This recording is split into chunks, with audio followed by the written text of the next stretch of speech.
How to Be a Pirate by Hiccup Horrendous Haddock III. Translated from the Old Norse by Cressida Cowell. Read by David Tennant.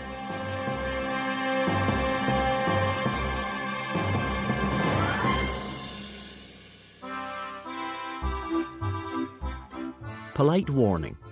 While this book has, of course, been meticulously researched, it may not be entirely historically accurate.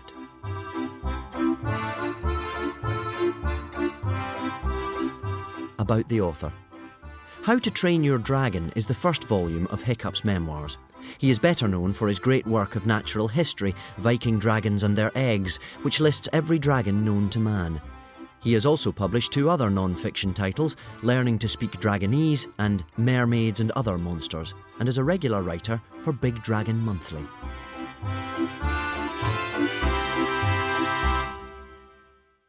A note from the translator. In the summer of 2002, a boy digging on a beach found a box that contained the following papers. They are the lost second volume of memoirs of Hiccup Horrendous Haddock III, the famous Viking hero, dragon whisperer, and top sword fighter. They tell the story of how he acquired his famous sword, his first meeting with his arch-enemy, the Most High and murderous chief of the outcasts, and the terrible secret of the treasure of Grimbeard the Ghastly. 1. Sword Fighting at Sea. Beginners only. Thor was seriously annoyed. He had sent a mighty summer storm to claw up the seas around the bleak little Isle of Berk. A black wind was shrieking across the wild and angry ocean. Furious thunder boomed overhead. Lightning speared into the water. Only a madman would think it was the kind of weather for a pleasant sail. But amazingly, there was one ship being hurled violently from wave to wave, the hungry ocean chewing at her sides, hoping to tip her over and swallow the souls aboard and grind their bones into sand. The madman in charge of this ship was Gobber the Belch. Gobber ran the pirate training programme on the Isle of Berk, and this crazy voyage was, in fact, one of Gobber's lessons. Sword fighting at sea, beginners only. "Okay, you drippy lot," yelled Gobber, a 6.5-foot hairy, muscle-bound lunatic with a beard like a ferret having a fit and biceps the size of your head. "Put your backs into it for Thor's sake. You are not an ickle pretty jellyfish. Hiccup, you're rowing like an 8-year-old. The fat bit of the oar goes in the water. We haven't got all year to get there," etc., etc. Hiccup Horrendous Haddock III gritted his teeth as a big wave came screaming over the side and hit him full in the face. Hiccup is, in fact, the hero of this story, although you would never have guessed this to look at him. He was on the small side and had the sort of face that was almost entirely unmemorable. There were 12 other boys struggling with the oars of that ship, and practically all of them looked more like Viking heroes than Hiccup did. Wartyhog, for instance, was only 11, but he already had a fine crop of bubbling adolescent pimples and a personal odour problem. Dog's Breath could row as hard as anybody else with one hand while picking his nose with the other. Snotlout was a natural leader. Clueless had ear hair. Hiccup was just absolutely average. The kind of unremarkable, skinny, freckled boy who was easy to overlook in a crowd. Beneath the rowing benches, 13 dragons were huddled. One for each boy. The dragon belonging to Hiccup was much, much smaller than the others. His name was Toothless, an emerald green common or garden dragon with enormous eyes and a sulky expression. He was whining to Hiccup in Dragonese. "These Vikings get crazy. Toothless got salt in his wings. Toothless sitting in a big cold puddle. Toothless hungry. Feed me." He tugged at Hiccup's trousers. "Toothless need food, now!" Dragonese was the native tongue of the dragons. I have translated it into English for the benefit of those readers whose Dragonese is a bit rusty. Hiccup was the only Viking who could understand this fascinating language. "I'm sorry, Toothless." Hiccup winced as the boat plunged maniacally downwards on the back of another monstrous wave. "But this is not a good moment." "Thor only knows," yelled Gobber, "how you useless lot got initiated into the tribe of the hairy hooligans. But you now face 4 tough years on the pirate training programme before you can truly call yourselves Vikings." "Oh, great," thought Hiccup gloomily. "We will begin with the most important Viking skill of all, sword fighting at sea." Gobber grinned. "The rules of pirate sword fighting are... there are no rules. In this lesson, biting, gouging, scratching, and anything else particularly nasty all get you extra points. The first boy to call out 'I submit' shall be the loser." "Or we all drown," muttered Hiccup. "Whichever is the sooner." "Now," shouted Gobber, "I nominate the first boy as Dogbreath the Duhbrain. Who's gonna fight him?" Dogbreath the Duhbrain grunted happily at the thought of spilling blood.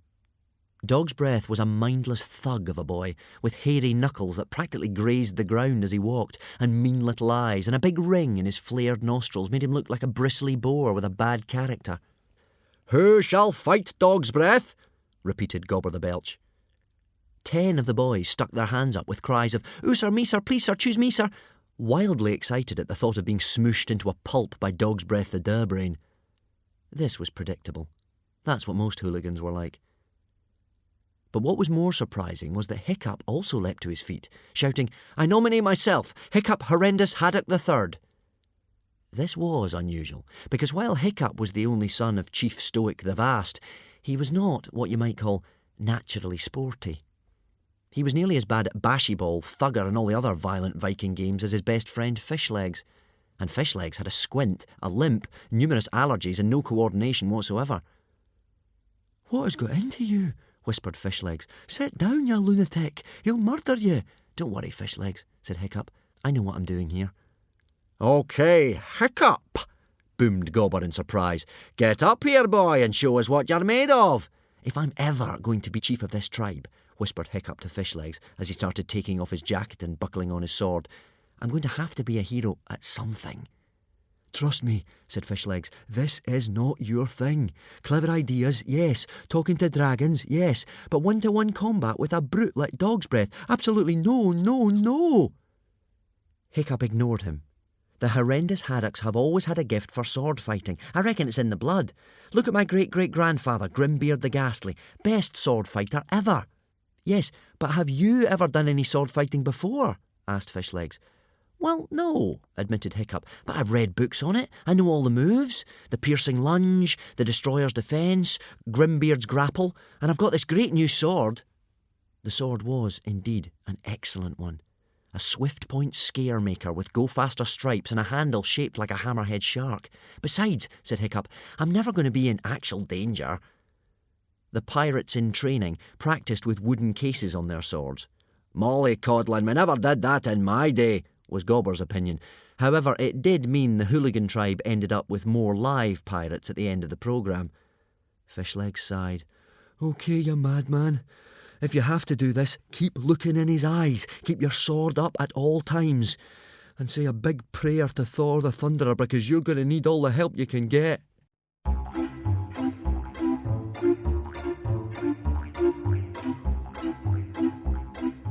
Two. The Fight with Dogbreath the Duhbrain.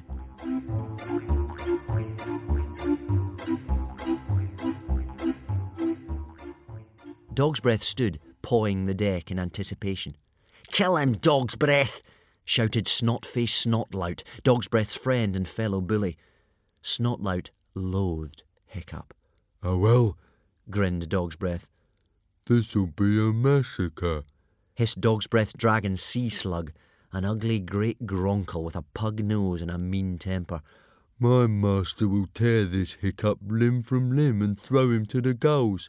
Don't bet on it," said Toothless, without a lot of conviction, and he gave Sea Slug a sharp nip on the tail before scrambling for cover underneath one of the rowing benches.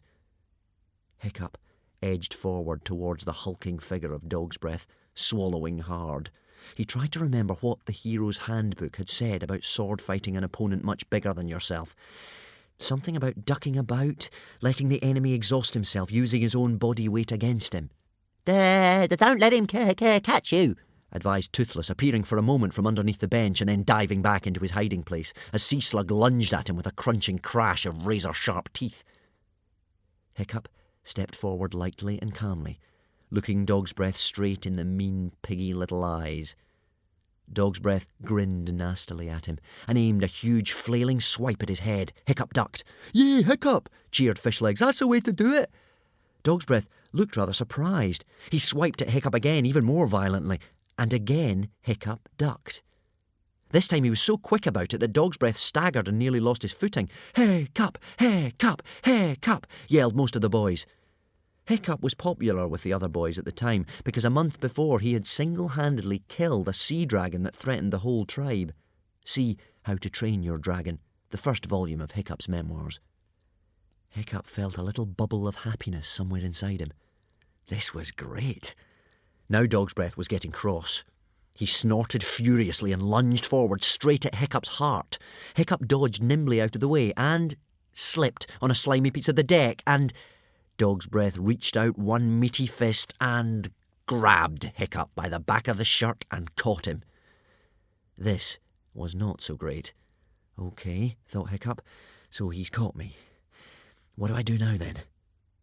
Toothless burst out from underneath the bench and hovered for a second or two 3 inches from Hiccup's nose, shrieking, "Submit! Submit! Submit!" at the top of his voice before zooming back to safety. "I can't submit," said Hiccup indignantly. "I'm supposed to be this pirate hero. Vikings don't submit." "Oh, goody," said Dog's Breath happily before whacking Hiccup briskly on the helmet a few times with his sword. Hiccup tried to stop him, but each time he was too slow to protect himself. "This is just embarrassing," thought Hiccup as Dog's Breath's sword clanged off his helmet for the 3rd time. Time to try a few moves. He had a go at the destroyer's defence. He could see himself in his mind's eye, elegant, stylish. But when his brain tried to tell his arm what to do, his arm responded in this clumsy, fumbling way, and Dog's Breath grabbed hold of the fancy Swift-Point Scaremaker and threw it over the side into the ocean. There were hoots and jeers from the watching Vikings. Fishlegs and Toothless winced. "Toothless can't look," moaned Toothless, with his wings over his eyes. "Submit, you stupid human." "What are you going to do, Hiccup?" sneered Snotlout. "Fight him with your bare hands, or submit?" "No way," said Hiccup stubbornly. Dog's Breath moved in for the kill with a few breath-quenching jabs to the stomach. "Oh, for Thor's sake, Hiccup," yelled Gobber in exasperation. "You're fighting like an infant. You're not going to get anywhere by lying on the floor groaning. Bite him on the ankle or something." "He's useless," crowed Snotlout gleefully. "Hiccup the useless, didn't I tell you? All that dragon killing last month was just a fluke. Useless, useless, useless." Boys are very fickle. Hiccup's popularity vanished on the spot. They started chanting, "Useless, useless, useless." The dragons joined in eagerly. "Scratch his eyes out," screeched Brightclaw. "Tear his wings off," howled Fireworm. "Submit," moaned Toothless.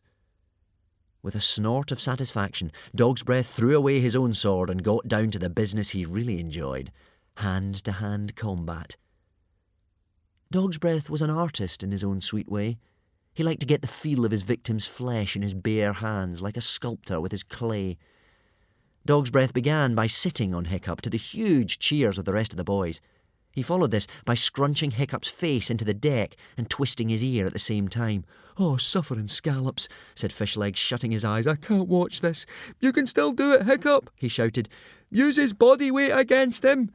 "And just how," inquired Hiccup out of one corner of his mashed mouth, "am I supposed to do that with him sitting on top of me?" While everybody was concentrating on watching this massacre, Snotlout sneakily picked up Dog's Breath's sword and removed the wooden case. "Submit, submit, submit," yelled Dog's Breath, gleefully bouncing up and down. "No," said Hiccup. "Maybe Ickle Hiccup is going to start crying," crowed Snotlout. "Useless, useless, useless," chanted the boys. Toothless emerged from beneath Wartyhog's bench. He looked left and right for any sign of sea slug, and there, only inches away, was Dog's Breath's gigantic quivering bottom. It was too tempting. Toothless unlocked his jaws as wide as they would go. As his name suggests, Toothless was entirely fang-free, but his hard little gums could slice through the shell of an oyster and crush the claws of a crab. He leapt forward and bit that wobbling rear end as hard as he could. "Oh!" howled Dogbreath, letting go of Hiccup, who scrambled out of his way as quickly as he could. Now, Dogbreath was really, really mad. He grabbed hold of his sword, not realising or caring that it no longer had a wooden case on it, and lunged wildly at Hiccup. Hiccup leapt out of the way, but the sharp point of the blade pierced his shirt and tore a neat slice out of it. "Uh-oh," said Hiccup, suddenly realising he was in big trouble. "Dogbreath, your sword has lost its—" But Dogbreath wasn't listening. He gave a roar of maddened fury and made a great slashing swipe at Hiccup's head. Hiccup ducked, and the wickedly sharp blade buried itself in the mast of the boat, slicing the top of one of the horns on Hiccup's helmet in the process. "Stop!" cried Hiccup as Dogbreath tugged furiously at his sword to pull it free. "Your sword has lost its case! You're going to kill me!" But Dogbreath was so angry he could not hear a thing. He gave a great heave with his mighty muscles, and the sword jerked free so suddenly that the poor brute sat down heavily on his bottom, just on that tender spot where Toothless had taken a big chunk out of it. "Yo!" yelled Dogbreath. "Ha ha ha ha!" laughed the boys. Dogbreath staggered to his feet, as mad as a harpooned whale. He threw himself at Hiccup with great bellows of fury. Although Hiccup managed to avoid him again, this time he slipped over in the process. Dogbreath pinned him down with one giant hand, and he lifted his sword above his head with the other. "Don't do it!" shouted Hiccup desperately. But Dogbreath's eyes were full of the joys of battle, and he began to swing the blade down towards Hiccup's chest. And that would have been the end of Hiccup, if it hadn't been for the extraordinarily lucky coincidence that at that very moment the ship lurched queasily upwards on the next giant wave, rolled for a second on the brim, and plunged hysterically downwards, straight on to a large floating object that instantly holed the boat. "Abandon ship!" shrieked Fireworm, and 13 dragons rose into the air like gigantic bats. Dragons are only loyal to their masters up to a certain point. The ship split into 2 pieces on the spot, spilling the Vikings out into the sea. It then sank, with a sigh of relief, to the bottom of the ocean bed in about 10 seconds flat. 1 minute, Hiccup was in the not-so-loving embrace of Dogbreath the Duhbrain. The next, he was doing the doggy paddle in water so breath-quenchingly, spine-numbingly, heart-stoppingly cold that it was difficult to think of questions like, "What in Woden's name do we do now?" Something landed with a bump on the top of Hiccup's helmet. Toothless's eyes peered into his, upside down. Nice fighting, master," he said. Now, where's my lunch?" "You may not have noticed," said Hiccup, swallowing a big chunk of seawater as the weight of Toothless pushed him under the surface, "but I'm having a bit of a crisis here. Now, flap off, will you, and see what's happened to Fishlegs. He can't swim." Hiccup could swim, but the waves were mountainously rough. He really had to struggle to keep afloat. Toothless returned a moment or so later, looking anxious. The Fishlegs definitely need your help, master. Big trouble, follow me." And he disappeared again. Hiccup was just thinking, well, I don't know what in Valhalla he thinks I can do about it, when a miracle occurred.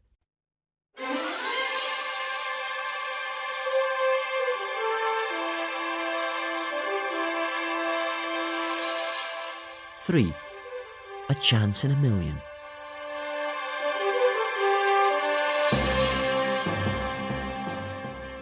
The object that had holed the boat, thereby saving Hiccup from death at the hands of Dogbreath the Duhbrain, was a large, heavy 6 foot by 3 foot box.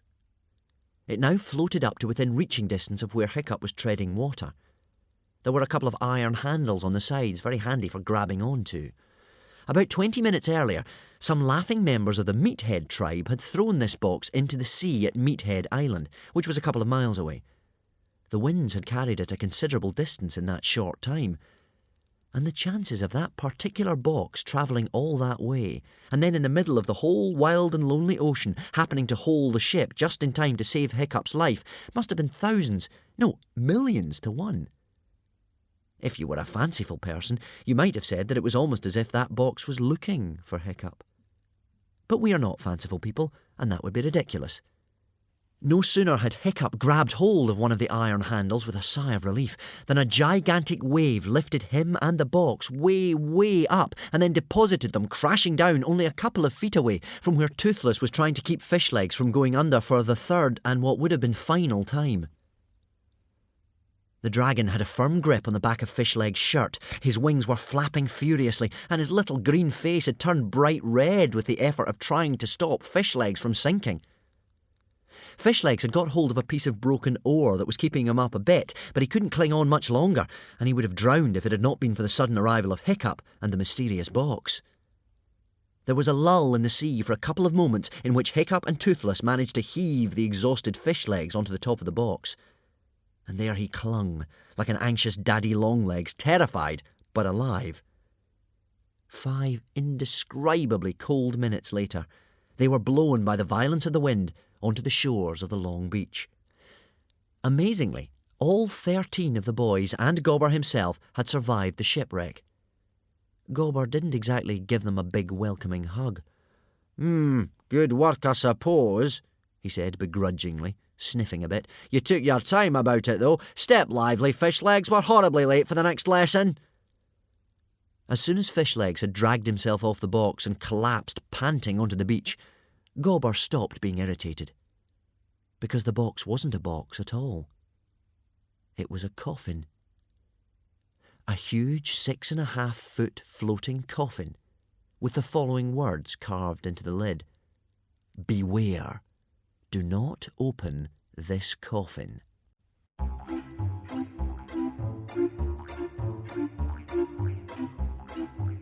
Four. Whose coffin is this anyway?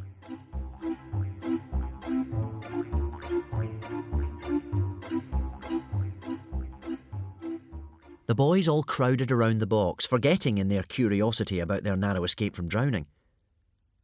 It's a coffin, sir.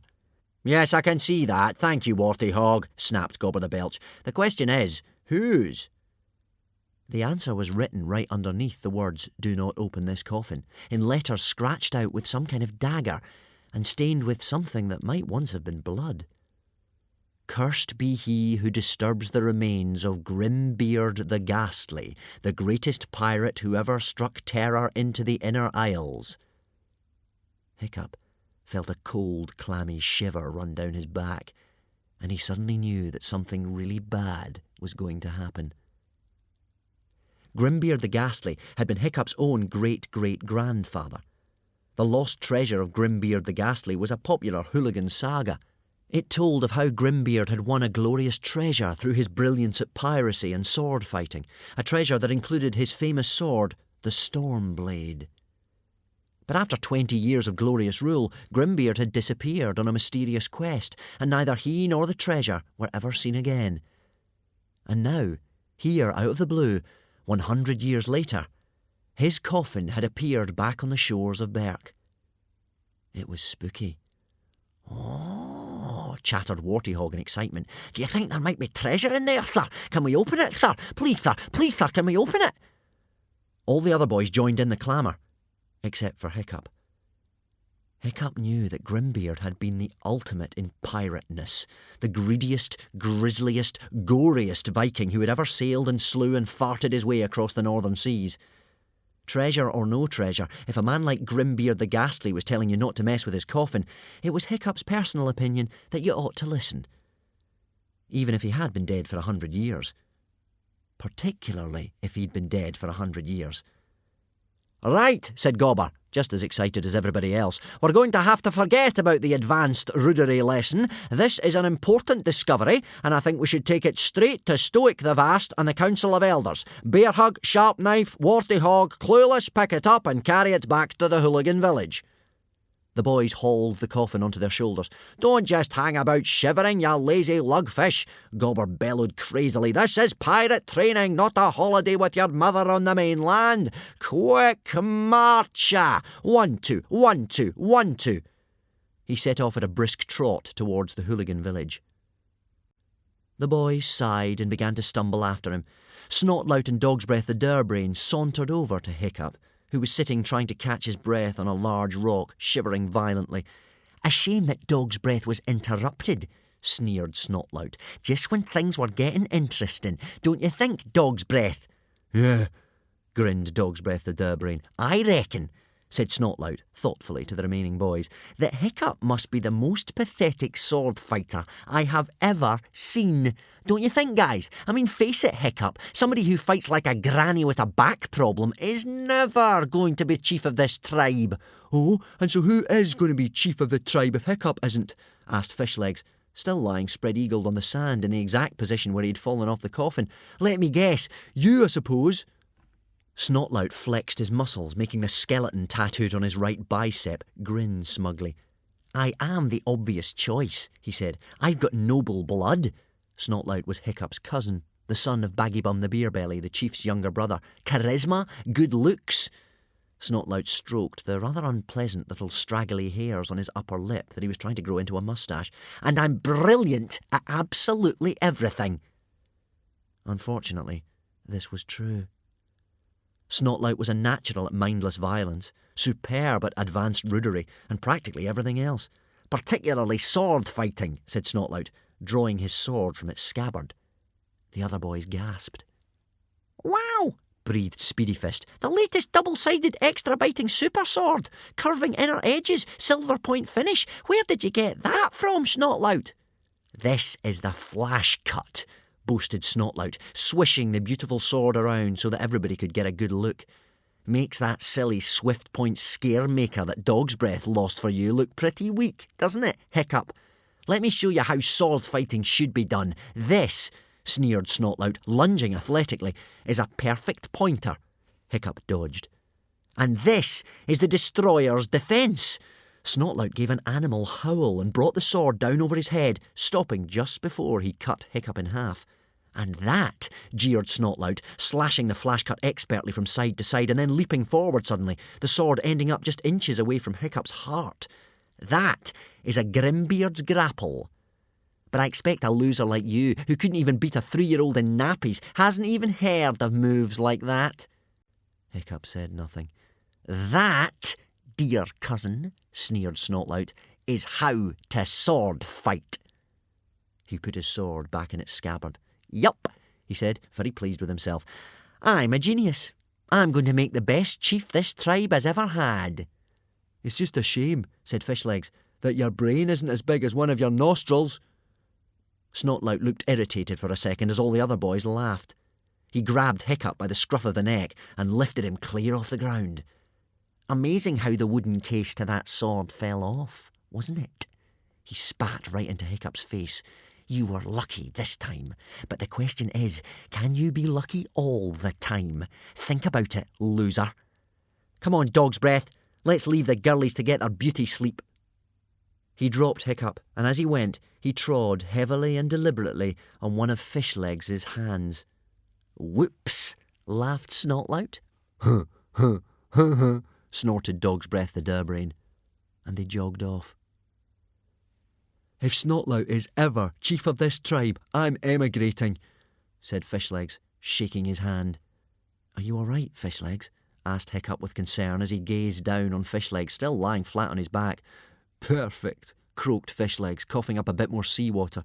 "I do love an early morning swim. How about you?" "Oh, couldn't be better, really," said Hiccup bleakly, taking off one of his boots and pouring out a flood of seawater on a couple of small fish. "My first day at pirate training, and I've already been humiliated by my pathetic sword fighting, beaten to a pulp, shipwrecked, and narrowly escaped death by drowning, and it's not even 10 o'clock yet." "Maybe it was the sword that was the problem," suggested Fishlegs, kindly but untruthfully. Hiccup brightened up. "You could be right," he said eagerly.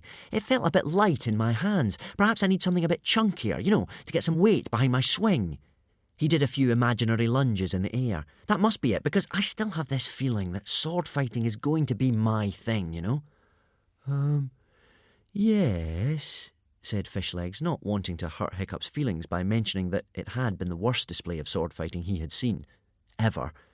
"And you need a lot more practice, don't you think?" Hiccup nodded enthusiastically. "Anyway," he said, "we need to get after the others. I'm freezing, and have a horrible feeling that some idiot is going to suggest opening that coffin, which says quite clearly, 'Do not open.'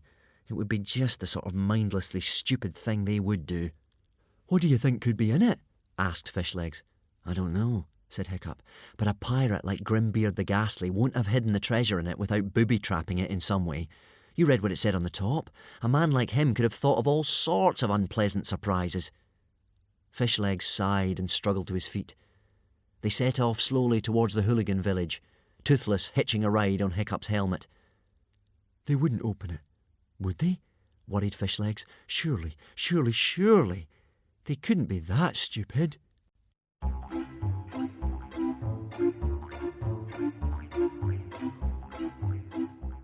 "5. Do not open a coffin that says 'Do not open' on the front."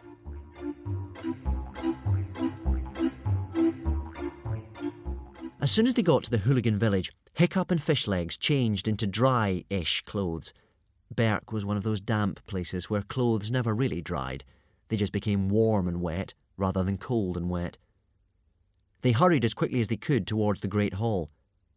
By the time they got there, Stoic had called a big meeting of everybody, and the Great Hall was already packed to bursting with great hairy hooligans, jostling each other for a good view of the coffin, which had been placed on a table in front of the fire.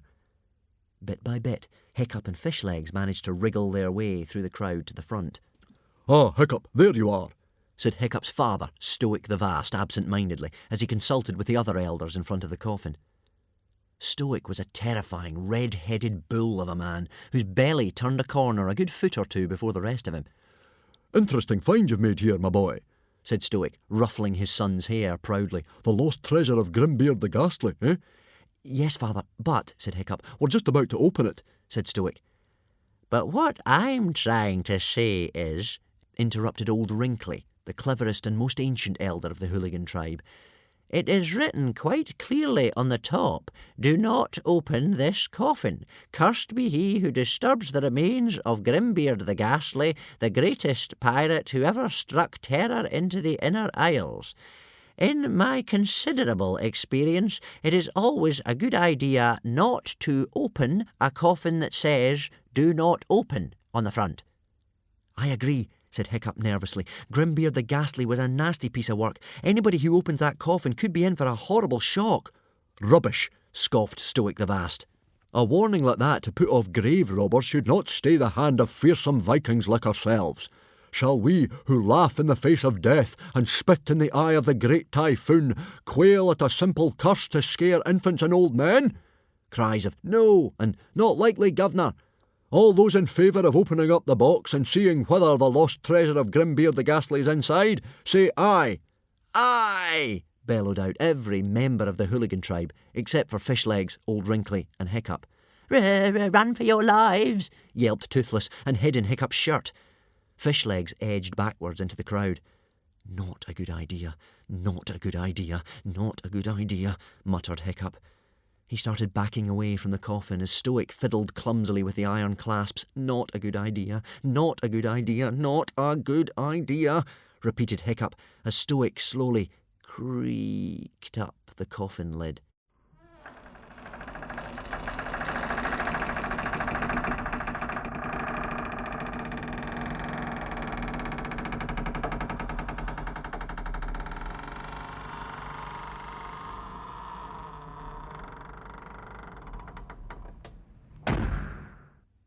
The coffin lid dropped open with a bang. Stoic jumped away to avoid being splashed by the seawater gushing out of it from all sides. Everybody else tried very hard not to look nervous. Stoic peered into the coffin. There was a bit of a pause. "Not pretty, was he?" sniffed Stoic the Vast, trying to show off how much he laughed in the face of death. "Oh, I don't know, sir," said Gobber the Belch, leaning in to look as well. "I think I can see a bit of a family resemblance." "I know what you mean," said Baggy Bum the Beer Belly, turning his head thoughtfully. "There's a look of Great Aunt Hefty thighs." Hiccup forced himself to open his eyes. If he was ever going to be a pirate, he would have to get used to this sort of thing. He made himself peer over the edge and into the coffin. There, in a state of green and yellow decay, lay the corpse of Grimbeard the Ghastly. It wasn't so bad, really. The face was all slimy and drippy, but it wasn't crawling with maggots or anything disgusting. Rather peaceful, really, lying so still. And then Hiccup was sure he saw one of the paper-white fingers twitch slightly. He blinked and stared hard at it. Nothing for a second. And then, there it was again. A definite quivering. "The corpse," stuttered Hiccup. "It's moving." "Nonsense, boy," snapped Gobber the Belch. "How can he possibly move? He's dead, isn't he?" And he gave the corpse a prod with one fat forefinger. The corpse of Grimbeard the Ghastly snapped straight upright, propelled by some appalling force from within it, yellow eyes popping, dribbly green face contorted in a ghastly grimace. Gurgled the corpse of Grimbeard the Ghastly, straight into the face of Gobber the Belch. "Argh!" screeched Gobber the Belch, jumping quite 3 feet in the air with his hair and his beard sticking out in all directions with the shock of it.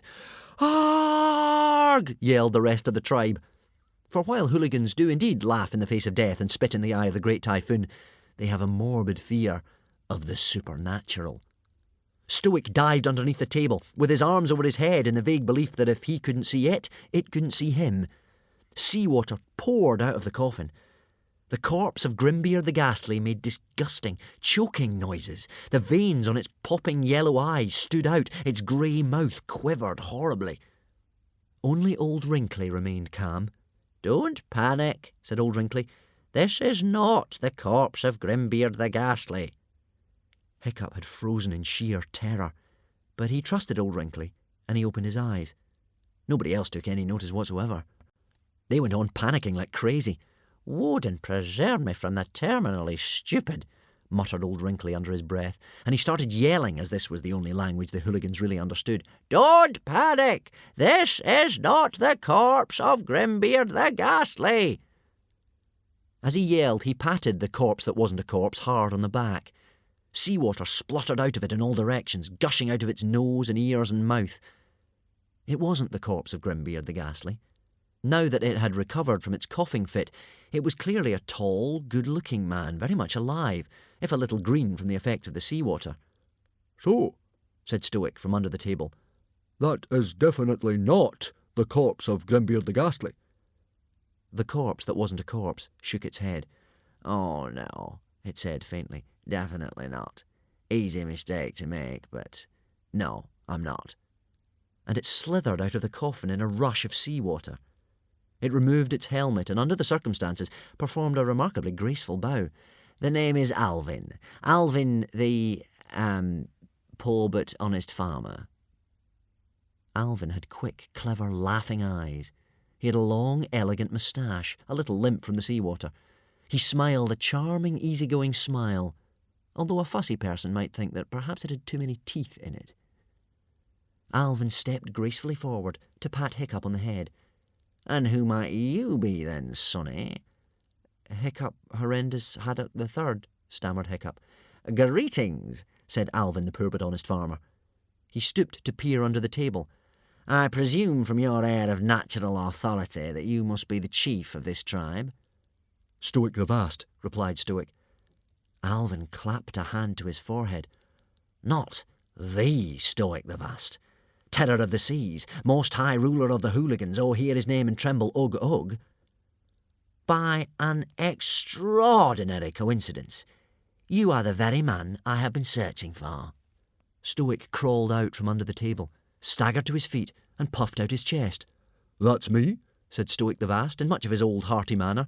"And may I ask, if you're not the corpse of Grimbeard the Ghastly, what in Woden's name were you doing in his coffin?"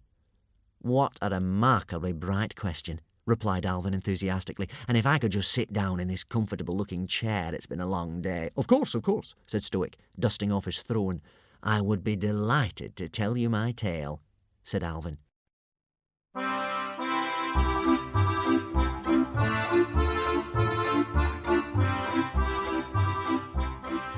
"6. The Tale of Alvin the Poor but Honest Farmer."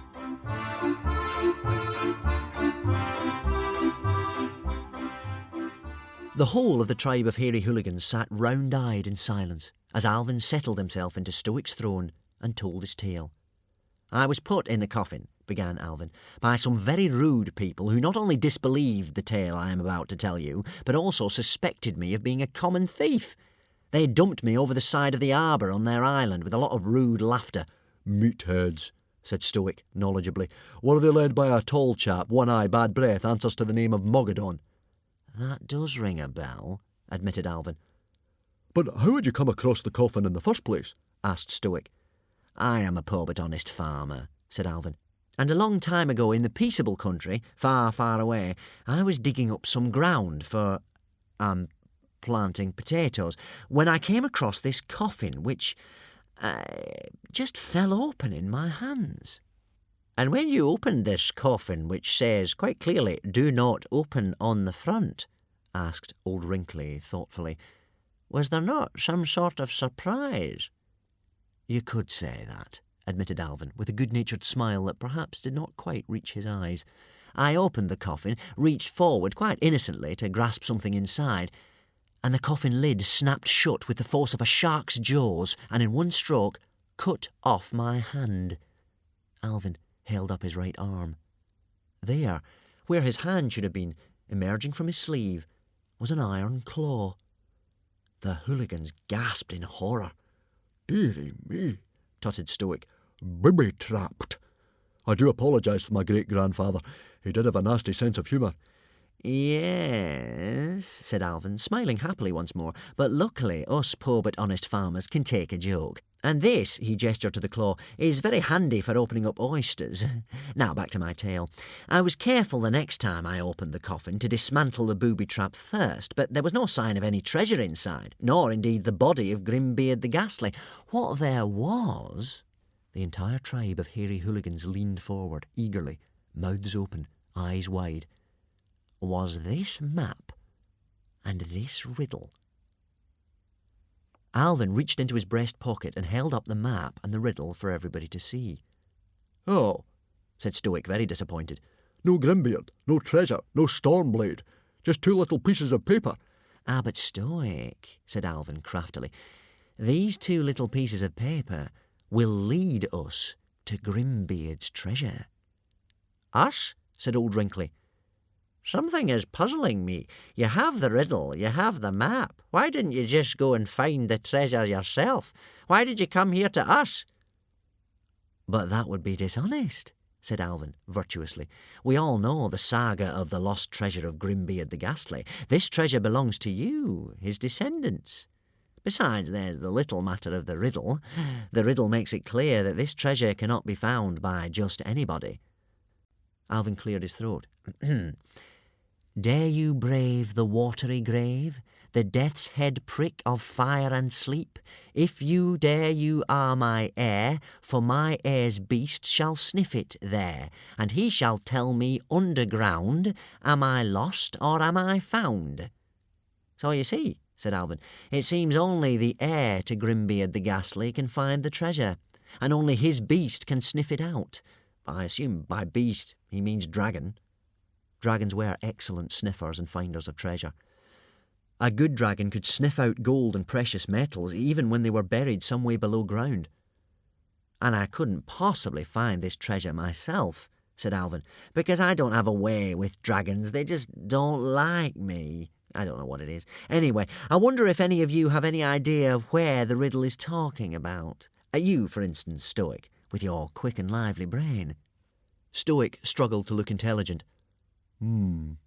That's a hard one. Hiccup looked at the map. Don't you think the Death's Head might be talking about the Isle of Skullions, Father? Suggested Hiccup. A Death's Head is a skull, after all. Of course, boomed Stoic. The Isle of the Skullions. That'll be where it is. The Isle of the Skullions was a small island off the west coast of Berk that formed the shape of a skull and crossbones. It was this shape that Grimbeard had adopted for his flag, and most famously, his helmet.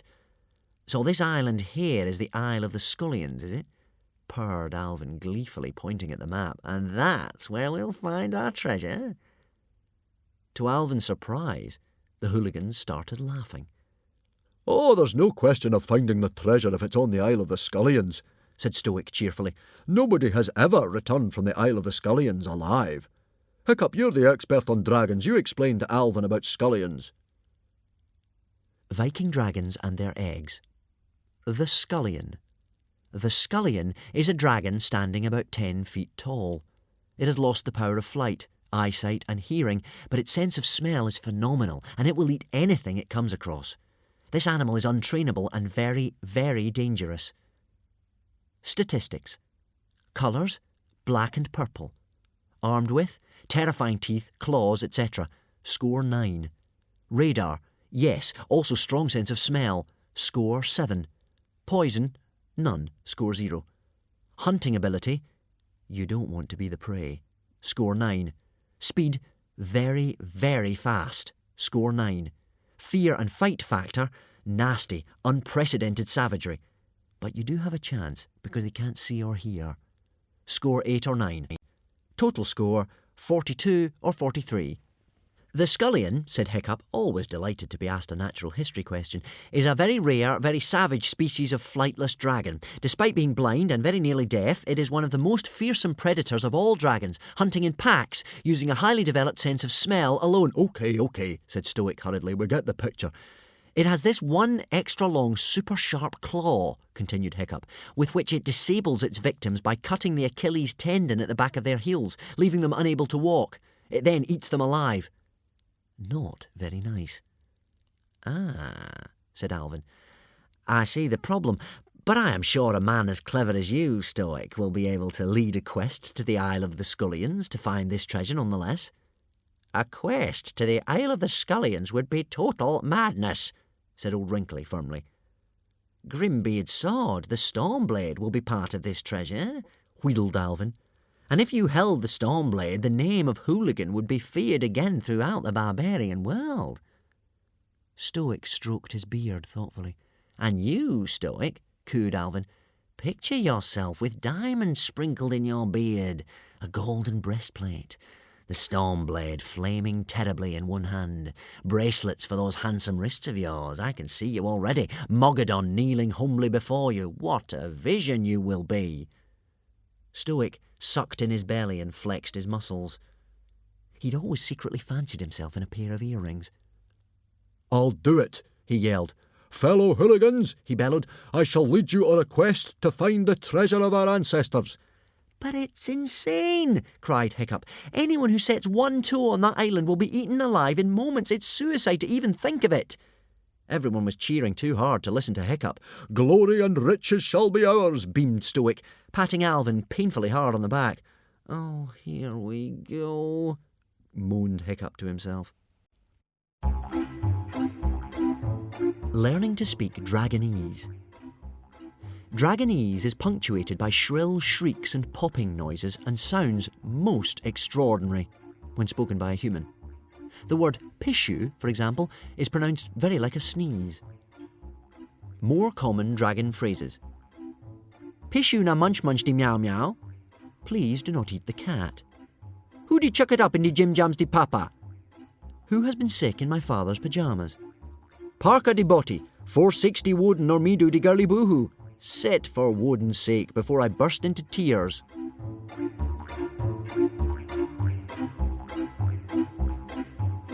Seven. Practicing sword fighting and sniffing for treasure. In Hiccup's opinion, everything went wrong from the moment Alvin the poor but honest farmer was let out of the coffin. It wasn't Alvin's fault, of course. He was a most entertaining and enjoyable companion. He made the women blush by praising their muscles and their fat yellow plaits. He made the men laugh with hilarious farty jokes and impressions of Mogadon the Meathead. He made the children adore him by telling stories of the trickeries and battles of long-dead heroes. Hiccup liked him too. Alvin came across Hiccup one day practicing his sword fighting for the second depressing hour in a row. Hiccup was trying to do the Grimbeard's grapple and failing miserably every time. Stoic had given him a new sword to replace the Scaremaker, an impressively large and heavy one called a stretcher point. Got a lot of length to it, my boy, Stoic had said. It'll make up for your shortness of arm, give you a better reach. But Hiccup had difficulty keeping it steady, and when he got to the lunge at the end, he tended to fall over. He had just got up and wearily picked up the stretcher point for another go, when Alvin the poor but honest farmer suddenly appeared right behind him and said, "Hiccup, isn't it?" Hiccup was so startled he nearly fell over again. He hadn't realised he was being watched. "You're the heir to Stoic the Vast, aren't you?" smiled Alvin. Hiccup sighed. "Well, I hope so," he said. "That's the general idea, anyway. But unless I get better at this sword fighting, I'm never going to be anybody's heir. I'm hopeless at it." "No, no," said Alvin reassuringly. "You've got natural ability, I can see that. You just need a little coaching, that's all. Let me show you." Alvin carefully put his helmet by the side of the ferns for safekeeping. Hiccup watched, fascinated, as he untwisted the claw attached to his right arm. In its place he fixed a sword-holder mechanism. He then drew his sword and showed Hiccup how he could fit it into the mechanism. He twisted it tight so it wouldn't fall off. "A clever little contraption I designed myself," said Alvin. "I think I even fight better now than I did before the accident." He twirled his moustache and demonstrated the grapple himself. "You see," said Alvin, "the weight should be kept on the left foot." Hiccup followed him carefully and fell over again. "Bravo!" clapped Alvin to Hiccup's surprise. "But I fell over again," said Hiccup. "But with such style," said Alvin. "You can't teach that. It's in the blood." Alvin picked up his helmet again. He made a grimace as he put it back on his head. He took it off again and peered inside. "There seems to be some sort of mud in here. Some sort of very smelly mud." "It's all over your hair, I'm afraid, sir," said Hiccup. Alvin looked horrified. He was very particular about his personal appearance. He hurried away to wash it off. Toothless, who had been hunting rats through the ferns, came and perched on Hiccup's shoulder. He had the giggles. Eventually, when he got his breath back, he choked out, "Pooed in his helmet." "Toothless," scolded Hiccup, "that's revolting and unkind. Why did you poo in poor Alvin's helmet?" He's a bad man," replied Toothless. "Who, Alvin the poor but honest farmer?" asked Hiccup in surprise. "Don't be so prejudiced, Toothless. Just because he's not from round these parts doesn't make him a bad man." Suit yourself," shrugged Toothless, checking out his wings for dragon fleas. "Toothless thinks he's an outcast." Hiccup started nervously. Outcasts were Vikings who were so vicious, so terrible and sneaking and burglarious that they had been cast out of regular Viking society and had formed an extraordinarily ferocious tribe of their own. It was even rumoured that some outcasts ate their enemies. "Oh, come on," protested Hiccup. "He doesn't look anything like an outcast." Yeah, you ever seen one?" asked Toothless. "Well, no," admitted Hiccup, "and neither have you. And you haven't a shred of evidence. Let's go and get some lunch and forget this rubbish." That conversation sowed a little seed of doubt in Hiccup's mind. He was already feeling uneasy because he knew that he and all the other boys were going to have to join in this suicidal quest to the Isle of the Skullions, which would set out just as soon as Stoic and Alvin had worked out a plan to avoid the tiny problem of everybody being eaten alive the moment they landed on the island. And he knew that he, Hiccup, as the heir to the hairy hooligans, was supposed to be the one to find the treasure. So when he wasn't doing his sword fighting or being shouted at by Gobber on the training programme, he was bustling Toothless out of the door to practice sniffing for treasure. The first morning was typical. Fishlegs turned up with his dragon Horror Cow, and they stood watching in polite astonishment as Hiccup went through the elaborate game of getting Toothless out of the front door. Firstly, Hiccup went through the house shouting Toothless's name. No answer. Next, Hiccup stole a mackerel from the larder. "Oh, Toothless," he sang, craftily waving the fishy stench around a bit to get Toothless's interest. "I've got a lovely piece of mackerel for you." A very muffled but thoughtful voice replied, Toothless sick. Toothless can't come out because he's very, very sick." "Then you won't want this mackerel then," sang Hiccup. Another pause. Mackerel good for the sick. Have mackerel, but no go out." Hiccup had worked out where the voice was coming from. He peered up the chimney, and there was Toothless, hanging upside down in a cloud of smoke. "No, Toothless," said Hiccup in his firmest voice. "You have the mackerel, you have to go out. That's the deal, and you have to promise." "OK then," said Toothless, flapping out of the chimney. "Toothless promise." Hiccup held out the mackerel. With a shriek of Toothless crossed his claws, Toothless grabbed the fish, pushed Hiccup heavily in the chest, and disappeared at high speed into the other room, leaving Hiccup to topple over into the fireplace in a cloud of ash. It didn't take long for Hiccup to find him again. A telltale drift of bluey-grey smoke was curling out from the end of Stoic's bed. Hiccup tiptoed up and dragged him out from under the bedclothes. With a squawk of outrage, Toothless grabbed hold of one of the bed knobs in his powerful jaws. Hiccup got him by the tail and pulled. "Come on, Toothless," said Hiccup. "Time for sniffing practice." He tickled Toothless under one wing. Toothless wriggled a bit, going red in the face. Hiccup tickled him under the other. Toothless let go, giggling, and there was a short kerfuffle in which Toothless bit Hiccup several times before Hiccup finally got him under control, tucking him under one arm and holding his mouth shut with the other. "Now," said Hiccup, "you know we have to practice the sniffing. You want us to find the treasure, don't you? Not fireworm or sea slug. You want us to show everybody what amazing sniffers Toothless daydreams really are, don't you?" Toothless nodded, still with Hiccup holding his mouth shut. "Well then," said Hiccup, "we have to practice. Promise you won't bite me any more, and no claw crossing." As soon as Hiccup had removed his fingers, Toothless went all limp and floppy. "Toothless so weak. Can't sniff when he's so weak," he moaned pathetically. "Right," said Hiccup. "You can have the other half of the mackerel if you behave from now on." "OK then," grumbled Toothless, shaking his wings. "Toothless daydreams such good sniffers they don't have to practice, but OK." Hiccup and Fishlegs scraped the disgusting mess of the rest of the mackerel from the bottom of Stoic's bed. Stoic was not going to be pleased, and fed it to Toothless, as well as a small haddock pie and 3 or 4 oysters. "He won't be able to fly at this rate," said Fishlegs. They set off into the hills and bogs of Berk, Toothless whining the whole way. Carry me, my wings ache. Are we nearly there yet?" Berk was always a wild-looking place, treeless and boggy, heather-blown and fern-filled, and of course it was practically always raining, anything from a light, persistent drizzle to a drenching downpour. There are 28 words that mean rain in the hooligan language. But if you like your landscapes bleak and dramatic, Berk was attractive in its own way. And this was now spoilt by the great muddy holes the hooligans were digging everywhere, ever since they'd become obsessed with hunting for treasure. What with avoiding the holes and wading through waist-high gorse and bracken, it took the boys an hour or so even to get up into the hills to practice. And by the time they got there, Horror Cow had fallen into such a deep sleep on Fishlegs' shoulder it was impossible to wake her. Hiccup brought out an old gold bracelet of his mother's for Toothless to sniff. "That's the smell you're looking for," he said. No problem," said Toothless. "Easy peasy."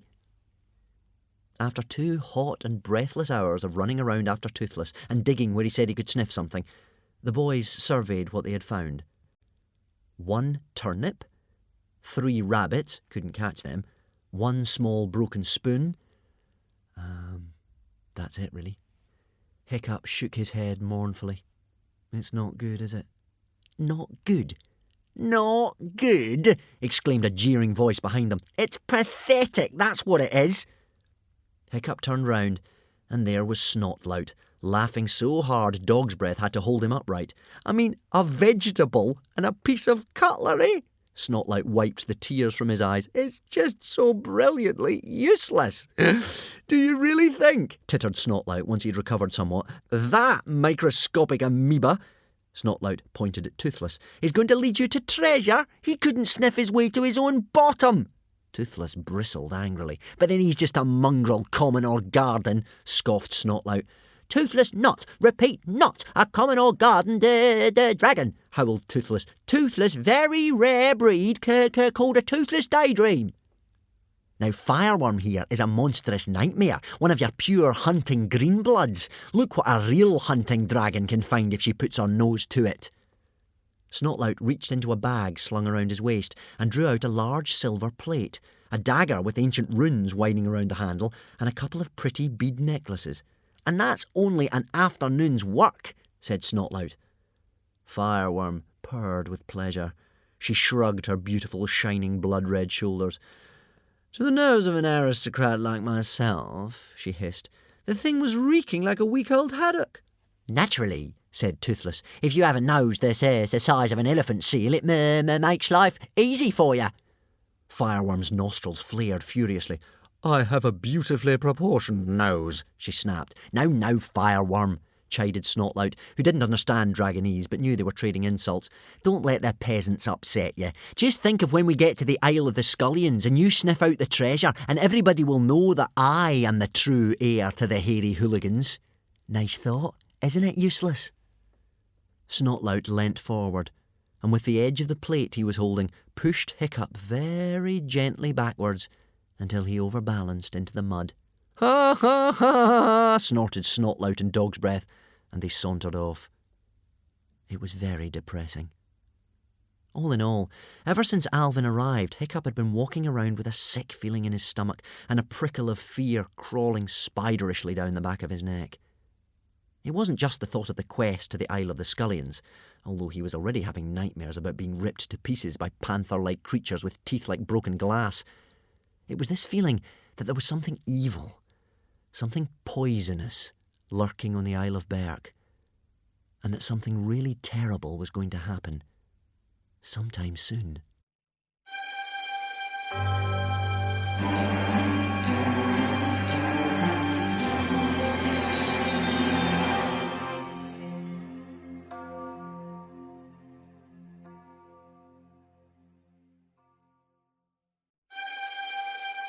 Eight.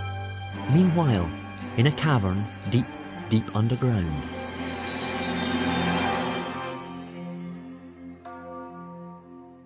Meanwhile, in a cavern deep, deep underground, a small, deadly nadder was crying for its mother. It had wandered away from its home in the cosy tunnels of the dragon nursery and lost itself in the maze of the Caliban caves below. Gradually, as it flapped frantically down wrong turning after wrong turning, the happy hissings and squawkings of its fellow dragons had grown fainter and fainter. For the last hour it had heard only the unhappy echoes of itself as it crept deeper and deeper into the blackness. What is more, it had the bad luck to stumble into a cavern inhabited by a gigantic creature who was guarding something precious. This was a far larger and scarier killing machine than a mere scullion. It was at least 100 years old, and living for a century in such gloomy depths had done very little for its soul or its brain. It was lonely and bitter, and had a longing for the light which it had never seen. But most of all, it was permanently hungry. The little nadder cried for its mother again and hopped a bit farther forward. A singularly unattractive, sludgy tentacle curled its way around the small dragon and lifted it into the air. The creature did something to the nadder to kill it, something most unpleasant, and the poor little animal let out a last shriek of absolute terror.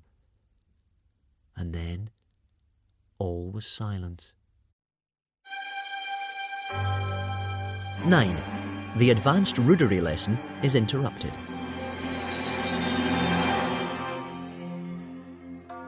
This jumpy time of waiting and preparing finally came to an end about 2 weeks later. It was halfway through one of Gobber's advanced Rudery lessons in the Great Hall. Snotlout was in front of the rest of the class, having a Rudery battle against Toughnut Jr. Toughnut Jr. was struggling. He was naturally a good-natured boy, and insults were not his strong point. "You," said Toughnut Jr., trying to sound sneery, "are a big, fat, and I mean really, really fat bully. And your granny is a very naughty person." "Oh, for Thor's sake, Toughnut Jr., exploded Gobber, furiously tearing his beard out. "This is a simple exercise. Can't you do better than that? Snotlout's granny is a yellow-bellied, decrepit old oyster. Snotlout's granny is a barking mad old walrus head." "What's that?" howled Snotlout, so psyched up for the lesson that he didn't care who he attacked. No, Snotlout," soothed Gobber. "Not really, I'm just telling Toughnut. You're supposed to think of something extra vile and then spit the words out." "You show him, Snotlout." "With pleasure," leered Snotlout. He leaned forward until his nose was just inches away from Toughnut's. He grabbed Toughnut around the neck for extra emphasis. His mean little eyes narrowed with menace. His nostrils quivered with temper. "You," he spat out with savage contempt. are a cowardly, cowering cuttlefish. Brilliant, Snotlout, brilliant, cheered Gobber. With the heart of a jellyfish, the brains of a plankton, and the stink of a barrel full of mackerel heads. Oh, bravo, boomed Gobber. You go straight to the top of the class. At this rate, Snotlout, you'll have no problems whatsoever becoming a pirate. Which is more than I can say for the rest of you, etc., etc., etc. Hiccup raised his eyes to the heavens. He went on absent-mindedly drawing pictures in his insults book. He was unexpectedly interrupted by the arrival of Stoic the Vast, and behind him, smiling charmingly, Alvin, the poor but honest farmer. I apologise for disturbing your lesson, Gobber, beamed Stoic. Not at all, said Gobber. But I bring good news. We are about to set out on our glorious quest to the Isle of the Skullions. There was a short silence, in which fish legs turned white as a sheet and made faint moaning noises. And then everybody else started cheering. Hiccup put up his hand. What about the Skullions? He asked. I'm glad you asked that, replied Stoic the Vast enthusiastically. As we all know, he patted Hiccup affectionately on the head, Skullions are terrifyingly vicious creatures. Savage beyond your wildest dreams, murmured Hiccup. But, beamed Stoic, they have not only lost their ability to fly, but also their sense of sight. Indeed, they are guided to their prey almost entirely by smell alone. So, it is Alvin's theory that if we bath thoroughly before we go, unusual I know, but you have to suffer to be rich, we should be all right. Fishlegs put up his hand. Theory? Should be? What you're saying is that Alvin doesn't actually know, and we could find ourselves flat on our backs being chewed to death very slowly by a bunch of ravenous reptiles? Stoic nodded. In which case you shall enter Valhalla a hero of the tribe. And may I say here, said Stoic solemnly, that anyone who dies in the course of his duty shall be awarded a posthumous black helmet. Oh, yippee, murmured Hiccup. Death or glory, yelled Stoic the Vast, performing the complicated hooligan salute, which consists of making a slitting motion across your own throat while letting out a fart like a clap of thunder. Death or glory, shouted Gobber the Belch, and 11 of the trainees shouted fanatically, Death or glory, and made the salute back at him. Oh, not this again, groaned Hiccup and Fishlegs to themselves. Stoic and Alvin's plan really was that simple. The hooligans and dragons had to bath themselves thoroughly. They had to present themselves the next day at the Great Hall, where Alvin would make sure they passed what Alvin called the sniff test. This consisted of Alvin, who was good at this sort of thing, seeing if he could smell them or not, and the expedition would set off. Hiccup nerved himself up to talk to his father. Never an easy task. Father, said Hiccup to Stoic after he had bathed himself and Toothless very thoroughly indeed. Replied Stoic absent-mindedly. He was attempting to dry off his own dragon Newt's Breath in front of the fire. Newt's Breath was an acne-covered sludge-green gronkle the size of a small lion. He loathed water. It had taken Stoic 40 minutes to catch him and dump him in the tub. Now he made a furious lunge at Stoic, grabbing his left forearm between his massive jaws. Stoic laughed merrily and gave him a sharp whack on the nose with a scrubbing brush.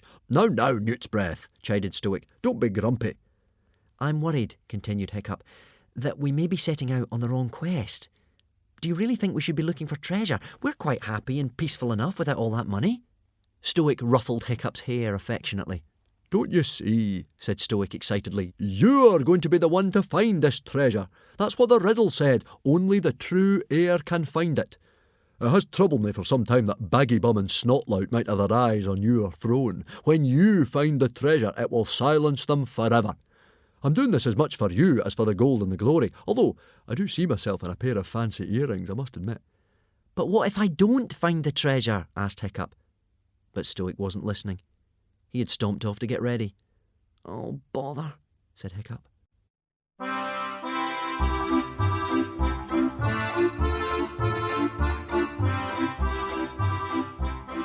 10. The worst day of Hiccup's life so far.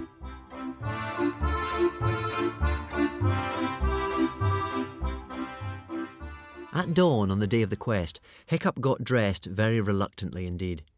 He buckled on the sword his father had given him, hoping that it wouldn't get in the way too much. He slung a spade and a sling across his back, where he normally might have carried a bow and arrow. He was so nervous he couldn't eat his porridge. He finally managed to drag Toothless out of bed and set off towards Hooligan Harbour, where everybody was meeting. Toothless sat on his shoulder, angrily rubbing sleep out of his eyes with one wing. "Toothless don't want to go on quest," he complained. He's stupid, he's silly, he's dangerous." Hiccup could not have agreed with him more, but all he said was, "You're going to be all right. You've got wings. Any Skullions attack you and you just fly away." "Yes, but Toothless don't like the sight of blood," whined Toothless. "You get torn to pieces and Toothless feels sick."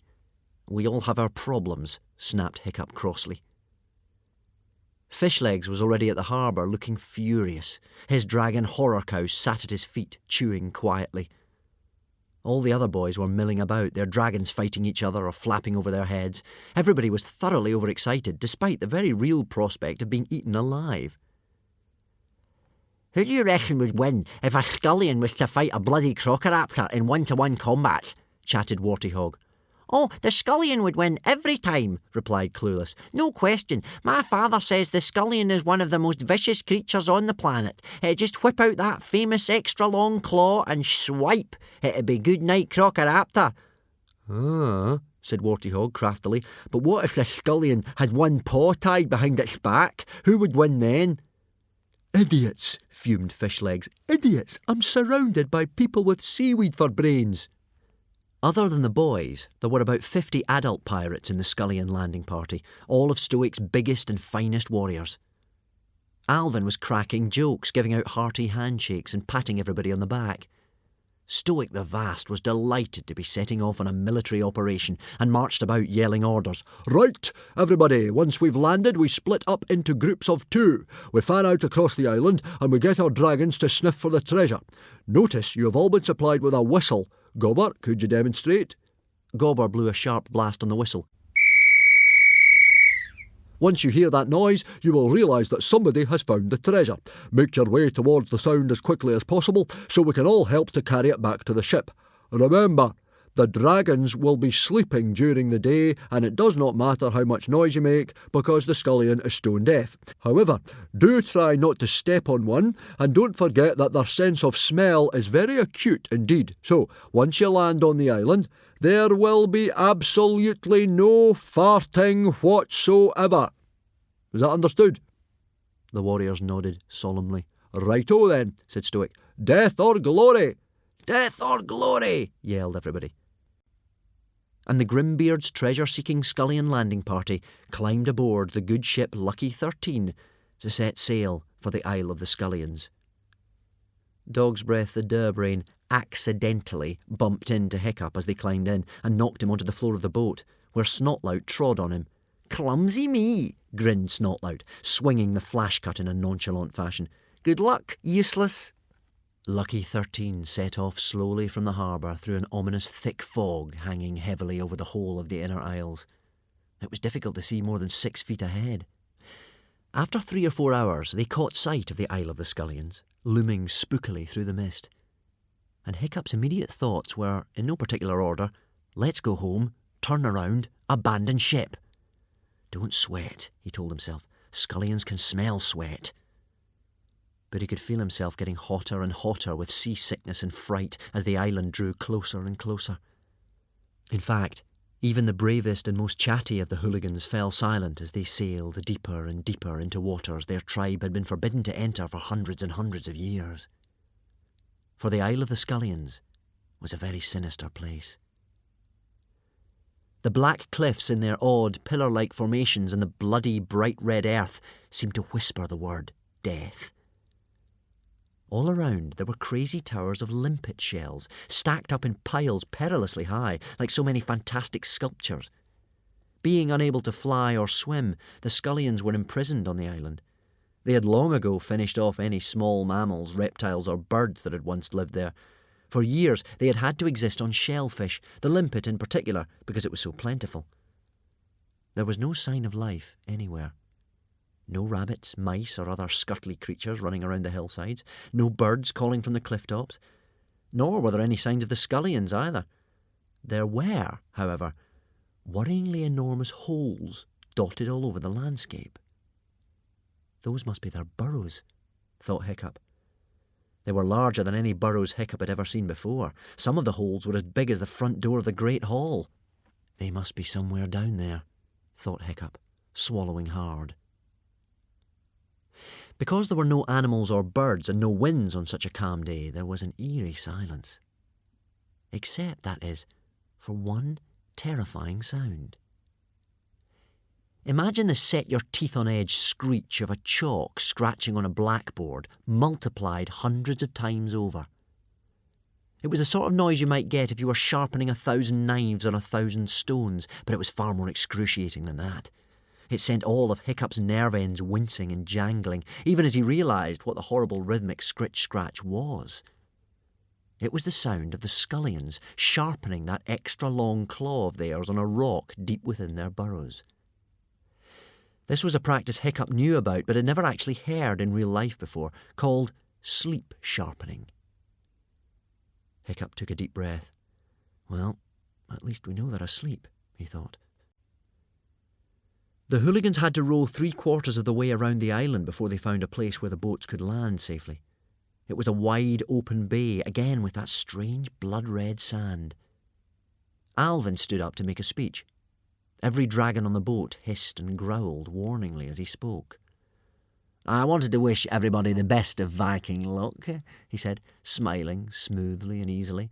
"To my great, great sadness, I will not be able to join you on this part of the quest. Nothing would give me greater pleasure than to risk my life in this glorious enterprise, but even though I have washed thoroughly, I am afraid my smell is so strong to dragons that it might put the whole operation in jeopardy. I shall just stay here and look after the boats." "And it was all his idea in the first place," said Toothless, outraged in Hiccup's ear. "See what Toothless means? An outcast and a coward." Stoic patted his friend sympathetically on the back. "Very noble of you, Alvin," he whispered loudly. It was difficult not to whisper, even though the creatures had no ears to hear with. "I'm sorry you have to miss out on the fun. OK, men, find yourself a partner, fan out across the island, and if nobody finds anything at all, we'll meet back here in an hour." Fireworm was in a frenzy of excitement as soon as they landed. She had clearly scented something already and was dying to follow it up, her tail thrashing, whimpering and dribbling with her eagerness to be off. "Now no following us," grinned Snotlout, aiming a kick at Hiccup as he and Dogbreath hurried after her. Hiccup and Fishlegs stood looking at Toothless, but Toothless was showing no such joy at the task ahead. He sat calmly on the sand, licking his tail in a thoughtful fashion. Fishlegs' dragon Horror Cow had already fallen asleep under a bench on the boat, so she was going to be no help. "Can you sniff anything?" whispered Hiccup, hopefully. Toothless sniffed. "Pooh," he said in disgust. "Lurgified limpets and sun-baked scullions. Yeah. Yucky. Let's get out of here." No, whispered Hiccup. "Treasure, gold, jewels, that sort of thing." And he added craftily, "I'm sure a toothless daydream like yourself can sniff far better than a mere monstrous nightmare."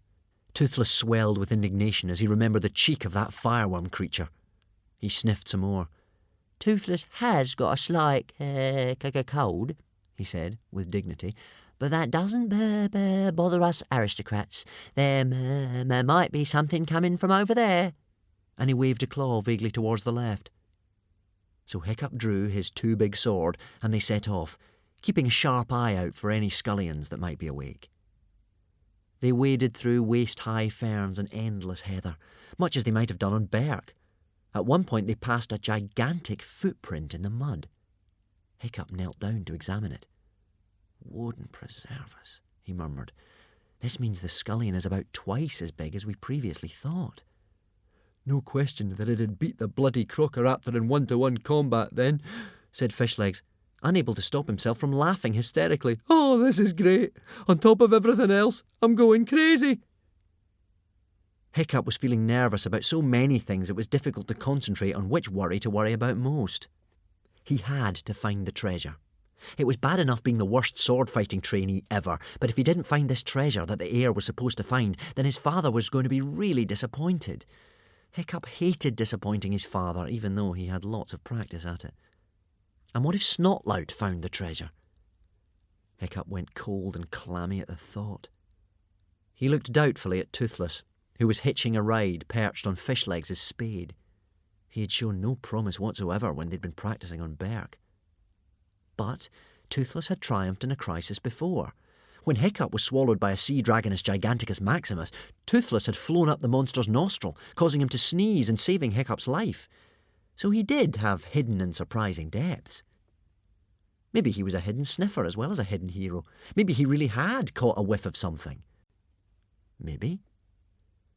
Toothless thoughtfully picked his nose, examined the bogey on the end of one talon, and swallowed it. He suddenly flapped off the spade and started leading the little procession in a worryingly aimless fashion. At one point he led them in a pointless circle. At another, Hiccup stopped him in the nick of time before he woke up all the Skullions by doing a poo. Finally, he settled on a small grassy patch at the top of a little hill. He sat down and scratched his ear. Could be here, he said, absent-mindedly. Hiccup's heart beat a little quicker. Here? He asked. Toothless nodded in an offhand way. The boys took out their spades and, forgetting about the Skullions in their excitement, started to dig. After about 10 minutes of shovelling, they hit on an underground cache of limpet shells. Frittering Freya, said Fishlegs, these Skullions eat a lot of limpets. I bet this whole hill is made out of limpets. I bet this whole island is made out of limpets. Hiccup's spade hit on something hard and large and heavy just below the surface. Hiccup held his breath. He prodded again. Yes, it was definitely hard and heavy. I think I've got something here, he whispered.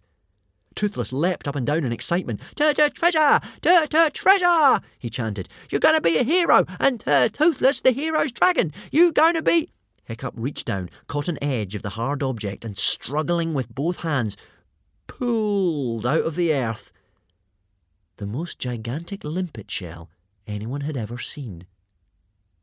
At exactly the same moment as Hiccup sat down, suddenly gazing at the limpet, there was the faint, clear sound of a whistle being blown not far away. Useless, said Hiccup, staring at the limpet. I really am useless. This is the second time the gods have sent me a sign. The first time they sent me a minuscule dragon 3 times smaller than anyone else's. Thank you, said Toothless, staring down into the hole. Don't understand it. Really did smell metal. This time they send me a gigantic limpet. It's the most enormous limpet I've ever seen, said Fishlegs in awe. I think you may have discovered a whole new species. Oh, brilliant, said Hiccup sarcastically. That'll impress the tribe. They're all such nature lovers. He was feeling very black. A limpet, said Hiccup, however big it is only ever a limpet. It's not treasure, is it? I never heard of a saga where the hero discovers a new type of mollusk. Meanwhile, Hiccup continued, I hear that the real heir to the hairy hooligan tribe has found the treasure. Please, don't let it be Snotlout. Hiccup repeated this to himself over and over again as they trudged towards the continuous noise of the whistle. Please don't let it be Snotlout. Please don't let it be Snotlout. Please, please, please don't let it be Snotlout.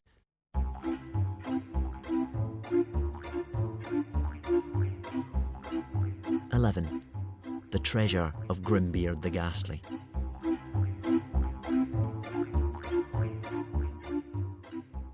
Of course it was Snotlout who had found the treasure.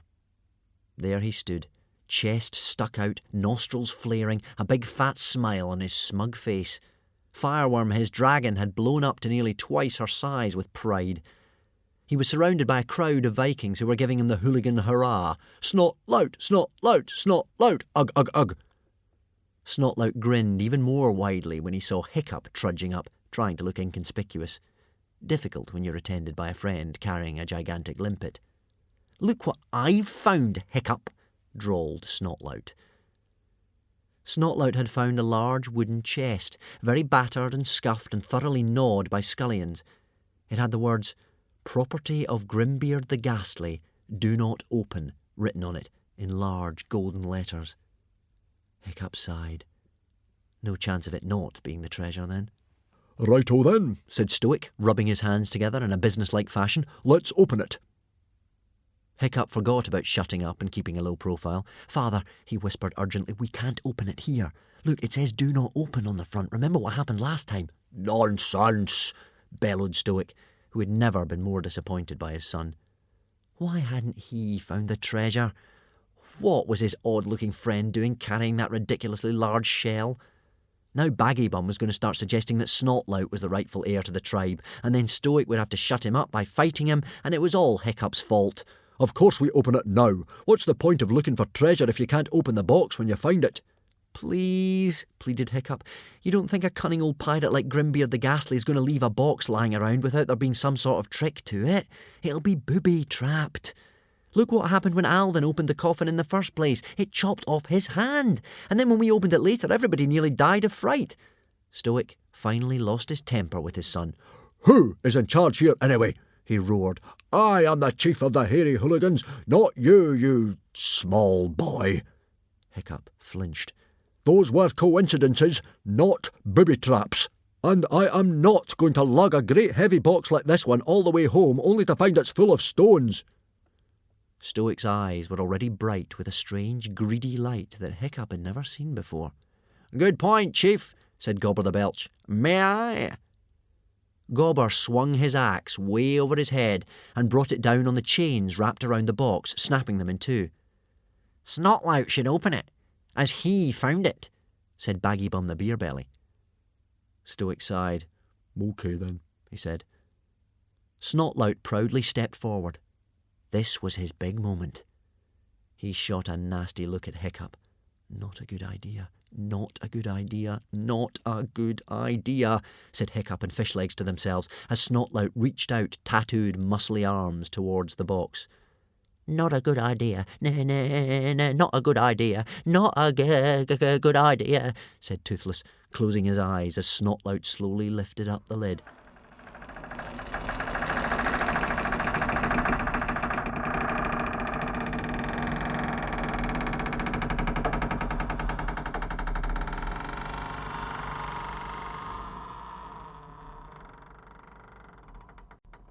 "12. Escape from the Isle of the Skullions." The chest was not full of stones. It was full to the brim with a gorgeous treasure. Strings of jewels, golden cups, objects more dazzlingly bright than anything the hooligans had ever seen before. "Is it safe to look now?" asked Toothless, still with his eyes shut. Hiccup opened his eyes. "I think so," he said, uncertainly. He had drawn his sword as Snotlout opened the chest, and now he peered in. "It seems," he said suspiciously, "it seems to be just a box full of treasure." "Of course it is," said Stoic. "What did I tell you? No booby traps. You have too much imagination, my boy. Sometimes you have to leave things to the experience of your elders and betters." Snotlout had already reached in and drawn out a truly magnificent sword, the scabbard richly decorated with dragons, skulls, and the waves of an angry sea. That was a sword fit for a pirate king. It made the soft hiss of a serpent as Snotlout gently drew it out of the scabbard, and as the sunlight glinted on the still bright, cruel blade, you could see how bitingly sharp it was, even after all these years underground. On the handle was a furious portrait of Thor the Thunderer, with a tangled seaweedy beard, and across the blade was a zigzag lightning pattern in a lighter silver. "The Storm Blade," breathed Baggybum the Beerbelly. It was indeed the Storm Blade, Grimbeard the Ghastly's famous sword with which he had ruled over the entire Inner Isles in such a ruthless fashion. As Snotlout waved it gently to and fro, it seemed to give off a fierce, hungry light of its own. Gently, Stoic reached over and took it from his nephew. "Mine, I think you'll find," said Stoic calmly. "The Stormblade belongs to the chief of the hairy hooligans, and to him alone." There was a crafty, greedy look in his eye as he threw aside his own sword and took hold of the Stormblade. Toothless wrinkled his snout and sniffed. "What's that smell?" "What smell?" asked Hiccup. "That smell," replied Newt's Breath, making a face. Hiccup looked across at Fireworm, the greatest sniffer of them all. The normally flame-red dragon was drooping on Snotlout's shoulder, an extraordinary shade of pale green. "Suffering scallops!" shouted Hiccup. "The Skullions! Shut the box!" And he launched himself at the box lid, trying to shut it. "The boy's gone crazy," said Baggy Bum the beer belly, easily preventing Hiccup from shutting it by holding it open with one massive forefinger. "Crazy with jealousy," sneered Snotlout. "Shut the box! Shut the box! Shut the box!" yelled Hiccup, struggling in Baggy Bum's arms. "Now, my boy," said Stoic, irritated but trying to soothe his son. "You can find some treasure next time, I'm sure. We're quite safe. The Skullions can't see or hear us." "But they can smell us," shouted Hiccup. "Grimbeard has booby-trapped the box with a smell that will wake the Skullions." "What do you mean, smell us?" asked Stoic. He gave an experimental sniff. Now the stench was so strong even the humans were noticing it. Fireworm had already thrown up in the heather. All the hooligans started sniffing, and there it was. An unmistakable reek of rotting fish and long-dead walrus, with perhaps a hint of month-old crab meat. "Pooh," murmured the hooligans, their attention wandering from the treasure. "Shut the box!" yelled Hiccup, purple in the face from fury at their stupidity. Light dawned on Stoic the Vast's stupid countenance. "Oh, I see what you mean. Shut the box! Quickly, quickly!" At last he realised the urgency of the situation and shut the box, sitting on it for good measure. But it made no difference. The smell was getting stronger by the minute, an unimaginably horrid stench. If the Skullions caught just one whiff of that horrible smell, it wouldn't take long for them to wake up, and the thought was too awful to contemplate. And then Hiccup realised that the awful scritch-scratch of the sleep sharpening had stopped. And that meant... "Run!" shouted Hiccup. At exactly the same moment, Fireworm shrieked, "Dessert!"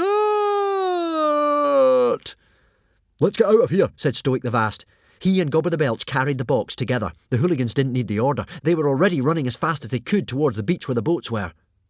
"Leave the box here, father," panted Hiccup as he jogged along beside his father. "They'll go for the box, not us." "No way," said Stoic, his eyes still shining with that glow Hiccup hadn't seen before. "Think of Alvin's disappointment. Besides, this is my chance for greatness." He huffed, knocking over a big tower of limpets as he blundered along. "You are great already, father," urged Hiccup. "You don't need this treasure." But Stoic wouldn't leave it behind.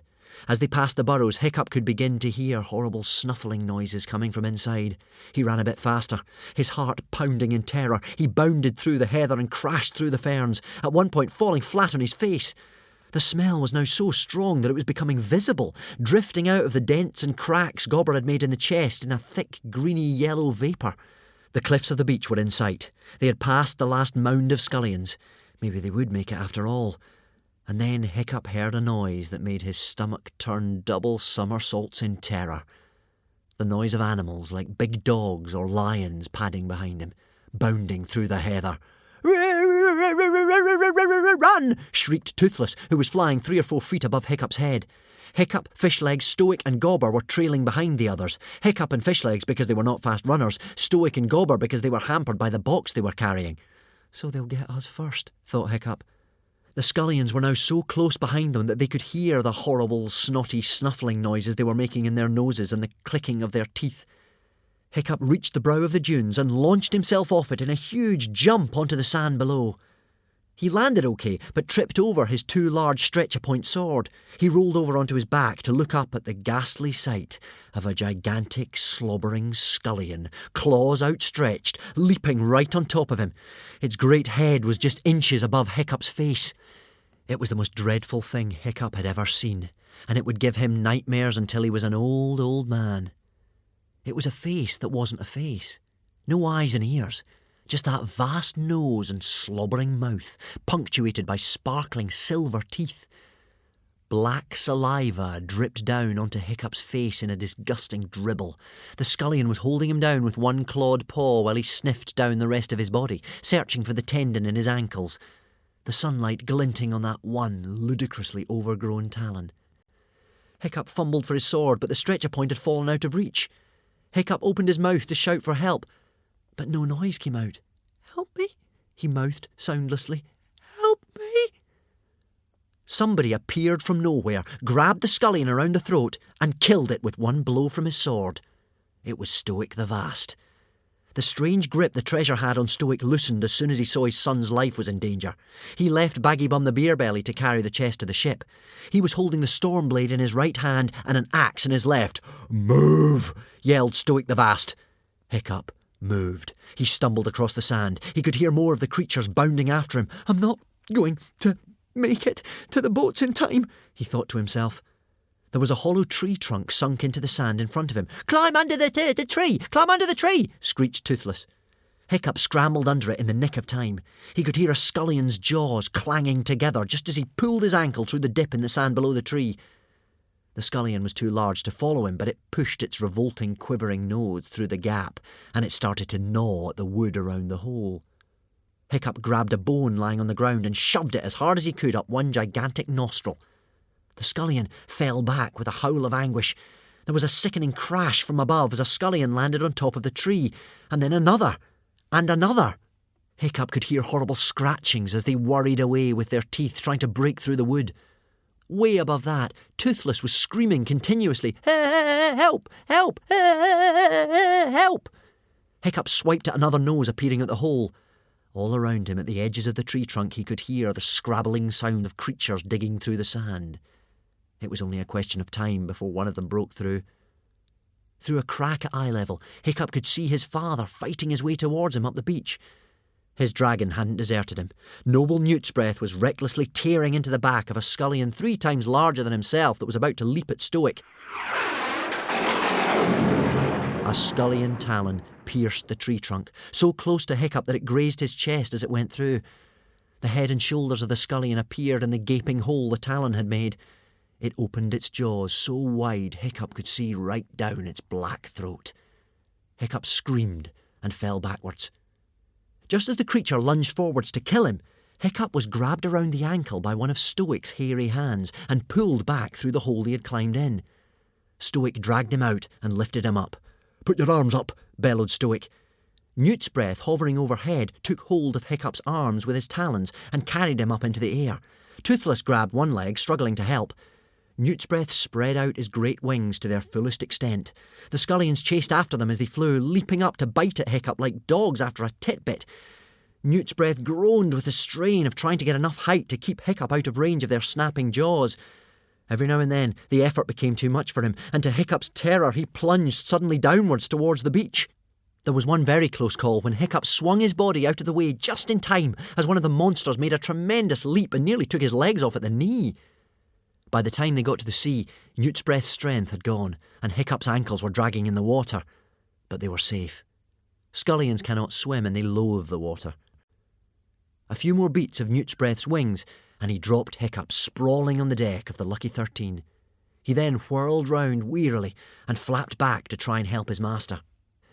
Stoic was doing surprisingly well without his help, considering he was fighting a lone battle against increasing numbers of Skullions.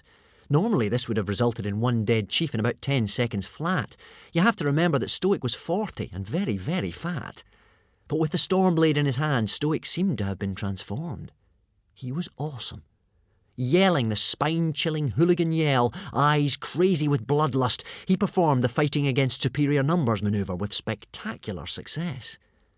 This is a highly complicated pirate fighting skill that only the most coordinated and brilliant fighters can carry out. The pirate takes the double-headed super axe in his left hand and whirls it around his head in a continuous circle that the enemies are unable to penetrate without getting their heads chopped off. At the same time, with the right hand, the pirate lunges out of the defensive circle with his sword to attack the enemy. As you can imagine, if you've ever tried to rub your stomach with one hand while patting your head with the other, this attacking while defending skill can only be carried out by the most brilliant and coordinated of Vikings. Skullion after Skullion fell down dead around Stoic as he walked slowly forwards. But a continuous shining wave of the creatures had poured onto the beach and were cutting off his route to the boats. It seemed impossible that he could make it through the sheer mass of them all, and Newt's Breath, though flying as hard as he could, was still too far away to be any help. And then, to the complete astonishment of the watching hooligans, their corpulent, creaky old leader leapt onto the back of the nearest Skullion. The creature madly twisted and bucked, trying to throw him off, but Stoic held on grimly, gripping with his powerful thighs alone so that he could reach down to right and left, dispatching Skullions with sword and axe. He cut his way through the mob, riding the maddened beast right into the sea, for all the world as if he were astride an ancient old broken-in dragon steed. When the creature finally bucked him off in the shallows, he turned the fall into a belly flop forwards, checked for a moment to stow away the sword and the axe, and swam like fury for the boat. The whole wide bay and the immediate horizon was now filled with thousands and thousands of these beasts from hell. It was like a vision out of your worst nightmare.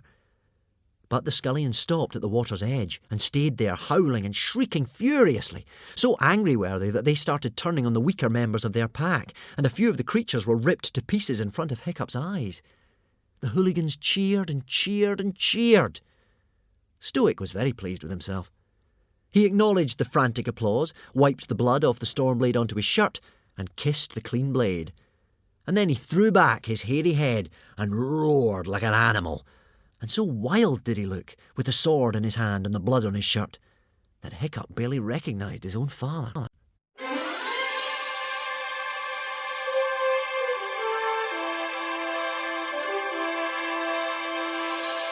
"13. The Argument.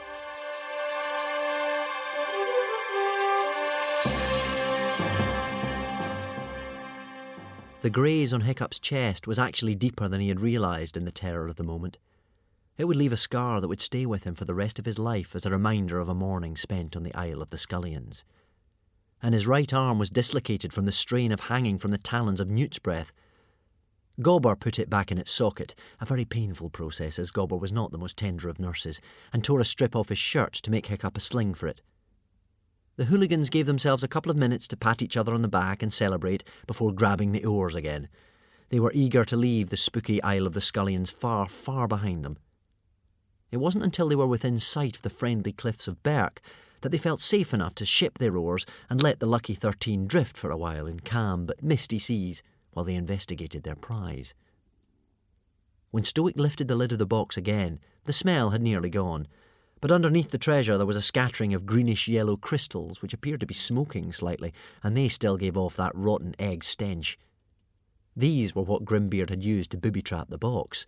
As soon as they came into contact with the air, they let off their smell, which then alerted the Skullions. A very effective and deadly defence of his treasure. And what a treasure it was! Alvin could not speak for at least 3 minutes. He just stood there, eyes popping, picking up object after object and stroking it, letting his hands run lovingly through the coins. "Of course, 10% of this treasure shall be yours, Alvin," boomed Stoic the Vast, sticking his belly out in pride at his own generosity. "You are too kind, dearest Stoic," murmured Alvin, when he could say anything at all. "Hang on an oyster-catching minute," interrupted Baggybum the Beerbelly. "Firstly, I want to acknowledge that Snotlout found this treasure." "Acknowledged," said Stoic the Vast, reluctantly. Hiccup knew he should be thankful to be alive, but he was unspeakably miserable. He knew what all this was going to mean. Hiccup, although the son of the chief, was not the true heir to the hairy hooligans. The true heir was Snotlout, who had always been bigger, faster, and more brilliant at everything than Hiccup. "Secondly," continued Baggybum, "as the finder of the treasure, technically it belongs to my son Snotlout, and I don't know whether Snotlout feels like giving away any of it to some stranger." "He definitely doesn't," grinned Snotlout. Stoic the Vast banged shut the treasure chest. He lifted Baggybum the Beerbelly clear off the ground by the front of his shirt, which was quite some feat considering Baggybum the Beerbelly was about the size of a killer whale who hadn't taken much exercise recently.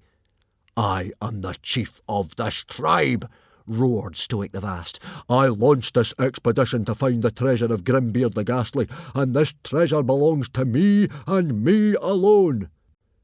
Baggybum the Beerbelly gave Stoic a quick jab in the kidney, which made Stoic drop him sharpish. He yelled right back in Stoic's face. "Well, maybe you've been chief of this tribe a little too long, big brother.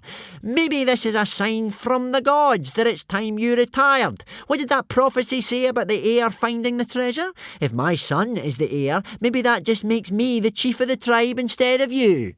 "No," yelled Stoic, stamping his foot. "I'm the chief." "Are not?" "Am too." They had grabbed each other by the shoulders and were carrying out a staring contest, the horns on their helmets locked together like a couple of rutting stags. "Nevoth," said Stoic, with quiet and sinister emphasis. No, you, Nefoff, replied Baggybum. No, you, Nefoff. You, etc., etc., etc. While all this was going on, nobody noticed Alvin doing something rather strange. When the Lucky 13 sailed into easy flying distance of the cliffs of Berk, most of the dragons had flown off back to the hooligan village for food and rest. The only one who had remained on the Lucky 13 was Toothless. Toothless, who was a lazy little creature, considered this was too far to fly, and he had caught himself a couple of nice plump mackerel on the way. So there he still was, on the deck, watching the fight with interest. For some strange reason of his own, Alvin picked up a heavy empty barrel. He placed it over the excited little dragon, trapping him underneath. He then interrupted the fight between Stoic and Baggybum. Now, said Alvin soothingly, little clams in their shells agree. This should be a joyful moment, the beginning of a glorious new era for the hooligan tribe. There is plenty of treasure for all of you. I propose a toast to celebrate the finding of the treasure. The hooligans cheered, hoping to get over a difficult moment. Gobber and Huge Farts pulled Stoic and Baggybum apart, because otherwise they were clearly prepared to stand there all day. Some of the other hooligan warriors handed out blackcurrant wine for the toast. Stoic the Vast drew the storm blade. He had already decked himself out in some fancy earrings from the treasure chest. Half-wits and heroes, he shouted. We, a small band of unbeatable barbarians, are about to become the centre of a new empire, an empire to rival Rome in her glory days. With this treasure, Stoic lifted his cup of blackcurrant wine, his eyes glittering, the hairy hooligans shall become invincible. 14. The day takes a turn for the worse.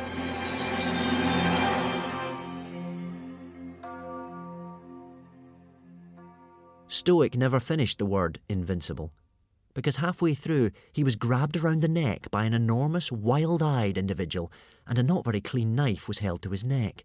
So the word ended up more like invincible, as Stoic choked and his eyes popped. All around the rowing benches, every hooligan aboard had been grabbed from behind, and knives were held at every throat. The hooligans' nerves were still jangling from the flight from the Skullions, and they had been so busy arguing that they hadn't spotted a small, sleek boat sneaking up through the mist and drawing alongside the Lucky 13. A boat named the Hammerhead, with a sail curved like a shark's fin and a red skull and crossbones painted on the side. A boat packed to the brim with outcasts. They were not a pretty crew, despite their height and their handsome red hair and their gorgeous clothes and every kind of golden ornament. Many had scars carved into their faces. One or two were without a nose or an ear. Most had filed their teeth into sharp little points like the teeth of a shark. Even the good-looking ones were disfigured by dark red tattoos, said to be made out of the blood of their enemies. They talked to each other in the most difficult of Viking languages, outcastese, which sounds very much like the barking of a dog.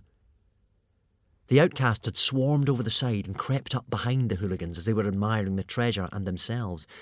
Toothless had smelt them, of course. He knew they were coming, and he had been going crazy inside the big heavy barrel, shrieking at the top of his voice, Outcasts! Run for your lives, you stupid humans! But nobody had heard him. All in all, this was turning into a very bad day for the hooligans.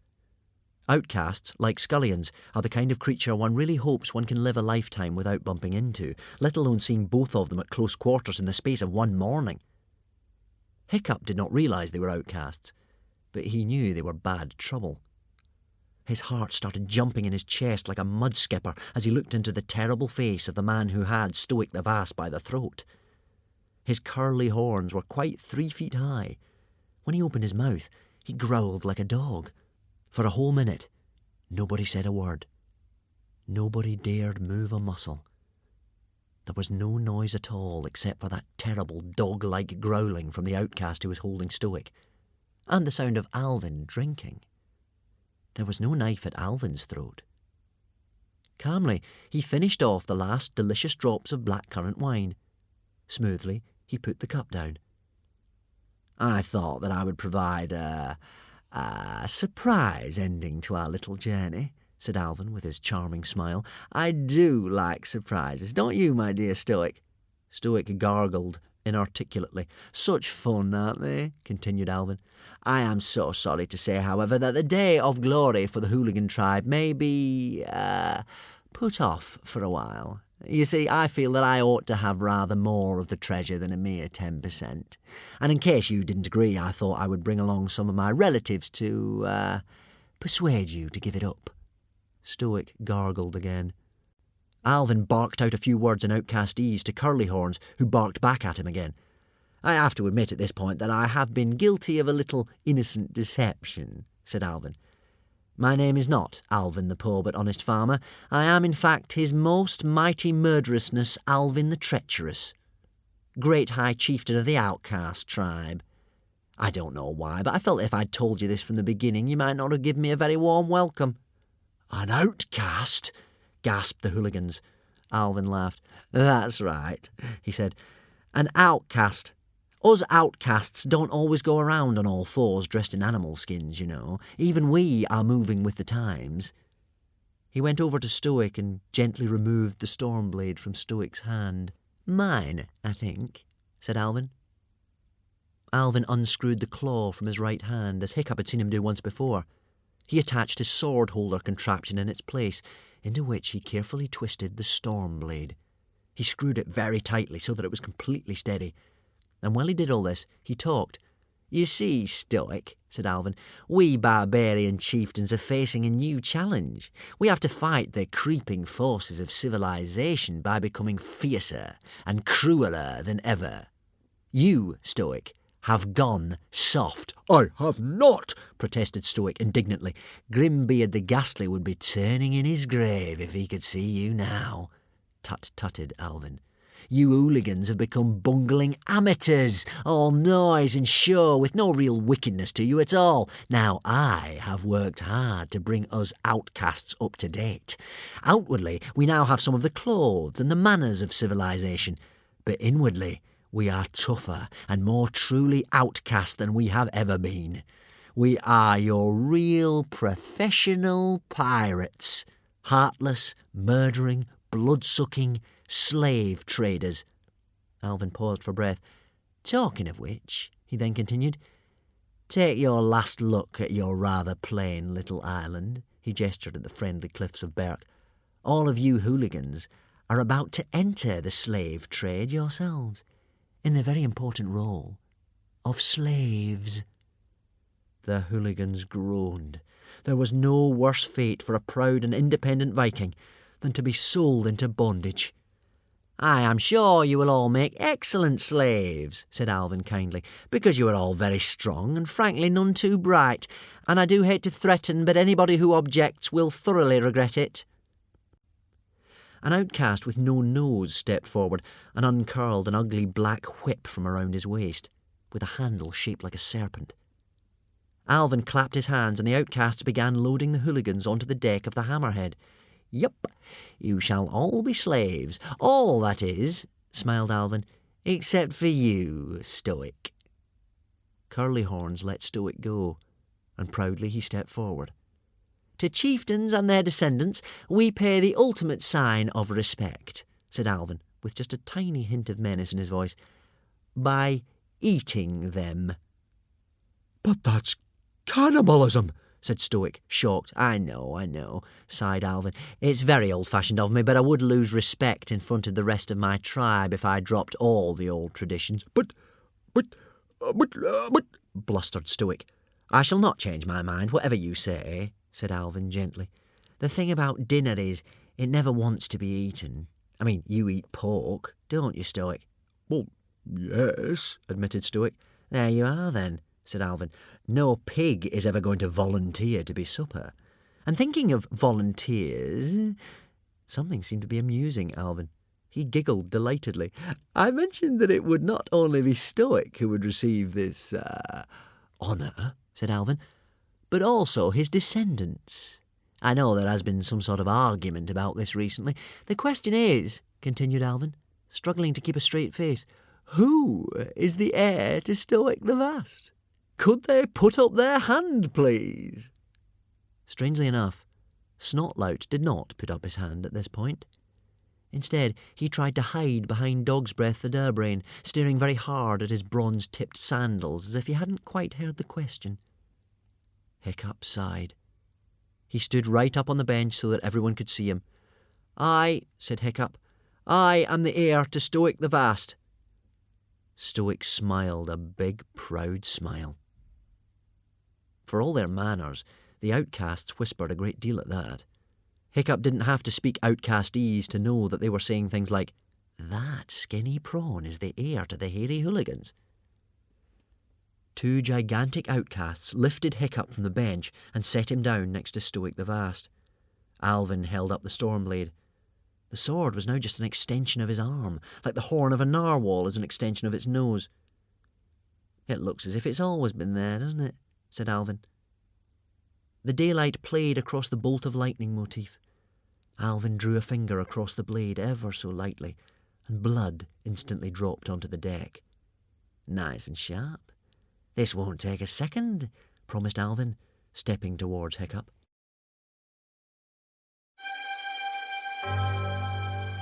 "15. The battle on board the Lucky 13.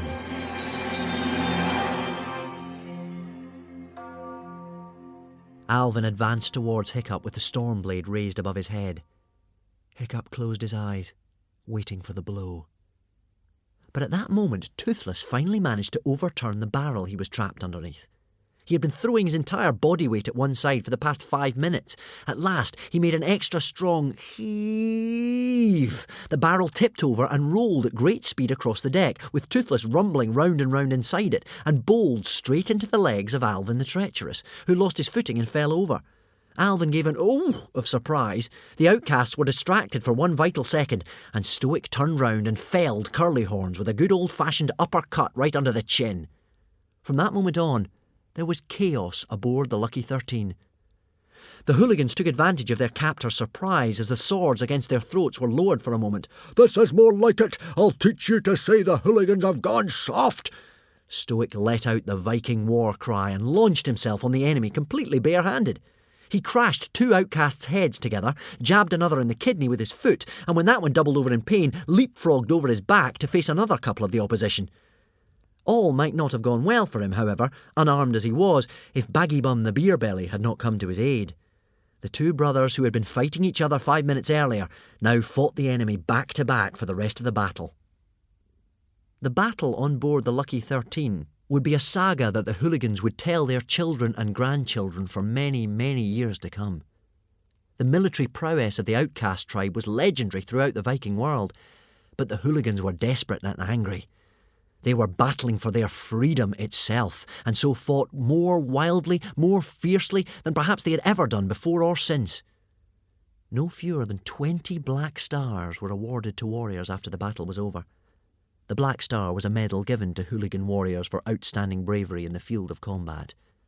No wonder, for the pirate fighting skills on display on that occasion were a joy to watch. They were also a tribute to the old soldier Gobber, who had taught most of the warriors all that they knew. There, on one corner of the deck, was Nobber No-Brains, performing the highly skilled manoeuvre known as the Dance of the Axes, in which the pirate rapidly juggles 2 twirling axes from one hand to the other, hypnotising and confusing the enemy before the pirate lunges forward for the fatal blow. Up around the mast were the boys from the pirate training programme, valiantly tackling outcasts nearly twice their size, putting into practice all that they had learnt during those sword-fighting at sea lessons. The behaviour of Fishlegs was particularly surprising.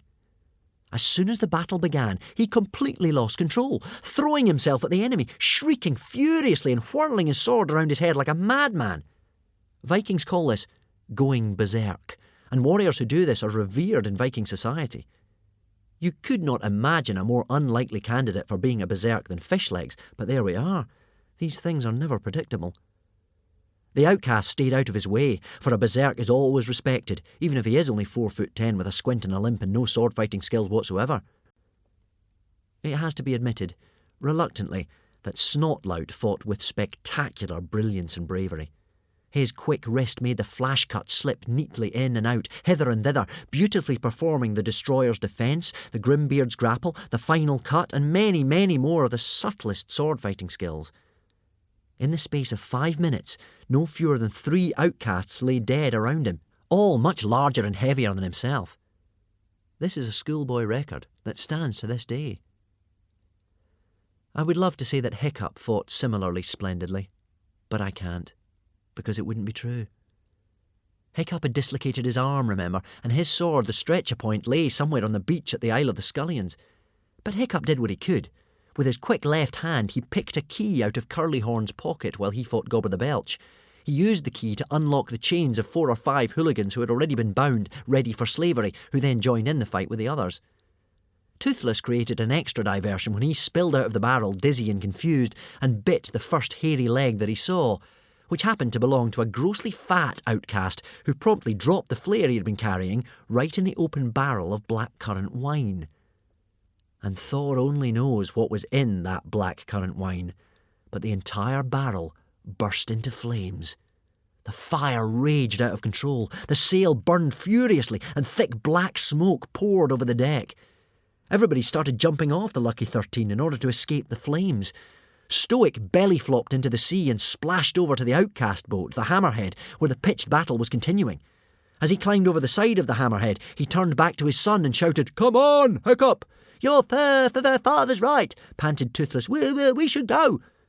Hiccup hesitated. Fishlegs was still aboard the Lucky 13. He was in the grip of the berserk trance and was following Alvin, sword in hand, hoping to kill him. Alvin had turned back to fetch the treasure. "Fishlegs!" yelled Hiccup desperately. "We've got to get off the boat!" But Fishlegs couldn't hear him. "Fishlegs!" shouted Hiccup, hesitating some more. "If we don't get off now, we may be too late." It was already too late. There was a mighty creak from above, and the burning mast crashed into the sea. Stoic watched in horror from the deck of the Hammerhead as the Lucky 13 flipped over onto its back, trapping Hiccup, Fishlegs, Alvin and Toothless underneath it as it did so. It then sank before his eyes. And Stoic knew that this particular part of the ocean, despite being so close to the cliffs, was very, very deep. Too deep even for lobster pots. "Hiccup!" yelled Stoic in despair. He knew that he would never see his son again. For who could get out of that situation alive? 16. At the bottom of the ocean.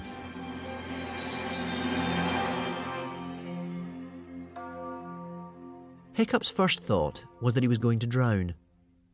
He was turned over and over in somersault after somersault, down, down, down, in such a rush that he felt like his head was bursting. A strange, calm sensation of no longer really caring came over him, and then he was roughly grabbed by the shoulders and dragged, coughing and spluttering, to the surface of the water and into an air pocket trapped beneath the sinking ship. The boat was still travelling downwards with such rapidity that Hiccup's ears popped again and again, but at least he could breathe. "My turn to save your life," gasped Fishlegs. "Oh, yes," said Hiccup sarcastically once he'd got his breath back, "and I suppose the reason I'm here in the first place is nothing to do with you. If you hadn't gone rushing after Alvin, we would be on board the other boat by now. Didn't you hear me shouting at you?" Fishlegs blushed. "Couldn't hear anything, actually," he mumbled. "A fine time for us to discover you're a berserk," grumbled Hiccup. Fishlegs blushed even deeper. "Do you think that's what it was?" he asked shyly. He was secretly extremely proud that he had these violent hidden depths. "Yes, I do," said Hiccup. "Anyway, my life isn't exactly saved yet, is it? It's not like we're tucked up safely in bed in the hooligan village. I mean, where are we?" The boat finally stopped its descent and settled gently on the seabed. "At the bottom of the ocean," said Toothless, as he floated by, crouched in an upturned outcast helmet like a malevolent eagle sitting on a nest, his eyes glowing like candles. One of the only interesting features of the common or garden dragon is that its eyes light up in the dark. "The boat turned over and we seem to be trapped underneath in some sort of air pocket," explained Fishlegs. Hiccup peered up the length of the upturned Lucky 13. Sure enough, all the benches were now the ceiling of what looked like a long, low, barrel-vaulted hall with water for a floor. Chairs, oars, cushions floated by, but as far as he could see or hear, there was no one else trapped with them. No furious outcasts or helpful hooligans. "Everyone else must have jumped off in time," said Fishlegs. Hang on a sec, said Hiccup. Somebody seems to be stuck under a bench down there. He dived below the surface, his kicking legs swamping Fishlegs and Toothless in a small tidal wave. He was gone for nearly a minute and a half. When he finally resurfaced, he was holding a very limp and green Alvin the Treacherous. "What are you saving him for?" complained Toothless. "He rat. Toothless, kill him if you like," he said, cheering up no end, his claws extending towards the sleeping Alvin. As if he heard those words, Alvin opened his eyes. His face crumpled up, and he cried like a baby.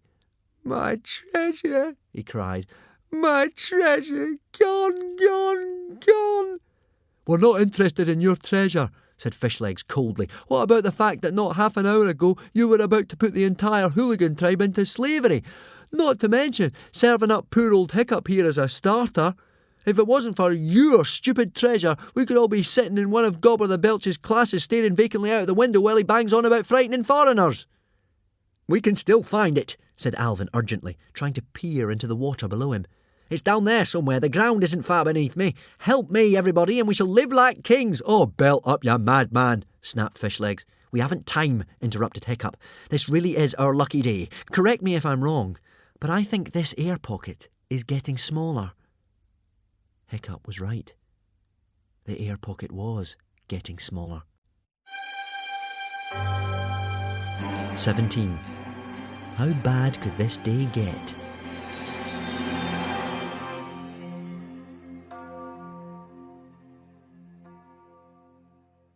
The ceiling was definitely nearer to their heads than it had been a few minutes before. It was now just a few inches above the horns on Hiccup's helmet. There was silence for a second. Alvin's mad eyes swam back into focus again. The only thing that mattered more to him than the treasure was the preservation of his own life. Hiccup found everyday life rather a trial, but was always good in a crisis. "Right," he said. "Toothless, I want you to swim out from under this boat and see whether you think we're too far to swim to the surface." "No," he added, as Toothless seemed to be taking his time about it. Okay, grumbled Toothless. Keep your horns on." The little dragon dived underneath the water and disappeared. He left the Vikings in nearly total darkness, for without the friendly light of his glowing eyes it was almost impossible to see. There was an eerie silence, apart from the lapping of the water against the sides of the boat, and a faint rushing noise, which Hiccup was sure was the sound of the air leaving the air pocket like a leaking balloon. And indeed, after 5 minutes, the air pocket had reduced so much that Hiccup's head was squashed against the wooden ceiling of the Lucky 13, and he had to remove his helmet. Alvin was panicking. "Where is the wretched reptile?" he hissed, and then choked as water sloshed into his mouth. "That wretched reptile," scolded Fishlegs, as terrified as Alvin, but bravely trying not to show it, "is trying to save your wretched life." 5 minutes more, and they had to turn their heads in order to keep their nostrils clear of the water. If Toothless takes any longer, thought Hiccup, we're going to drown here in this blackness. 2 lights flickered in the dark below him. It was Toothless, swimming up towards them in the nick of time. "Okay," said Toothless. "Surface too far away for humans, but there's a cave thingy. Follow, Toothless." "Just hang on to me, Fishlegs, and kick like crazy," ordered Hiccup, because, of course, Fishlegs could not swim. Hiccup took a huge breath just before the sea swallowed up the last remains of that air pocket and dived after Toothless. He had to swim underneath the rim of the boat, which was resting on some large rocks on the bottom. He swam out into total darkness, which was very confusing. A little way above him, he could see that Toothless was swimming towards a small hole in the cliff with light shining out of it. Trying to ignore the panicky feeling of his breath running out, and hampered by Fishlegs gripping onto one leg, he swam as fast as he could towards the hole. Once he had swum into it, he shot upwards through a short tunnel and surfaced in a huge pool of water at the bottom of a gigantic underground cavern, gasping for air. A second or so later, Alvin emerged to lie in the water beside Hiccup and Fishlegs. The cavern was huge, and surprisingly light considering it was so far underground. The eerie green light seemed to be given off by electric squirms, a tiny dragon-like creature that glows with phosphorescence. Water rushed down the walls and dripped from the ceiling. Hiccup was so relieved to be still alive and in the air again that this tomb of a cavern initially seemed like home. It was a while before his scared brain could focus on the fact that they weren't safe yet. Right, said Fishlegs, trying not to panic and wringing out his breeches and flapping his arms to get dry. How are we going to get out of here? The cavern had some interesting rock formations if Hiccup had been in the mood for admiring them. The weird shapes of fossilised dragons were caught in the stone. Some of them were very unusual, extinct species. However, even the discovery of an entire skeleton of the burrowing slitherfang, so rare that it was often thought never to have existed, failed to excite Hiccup as it might have done in other circumstances.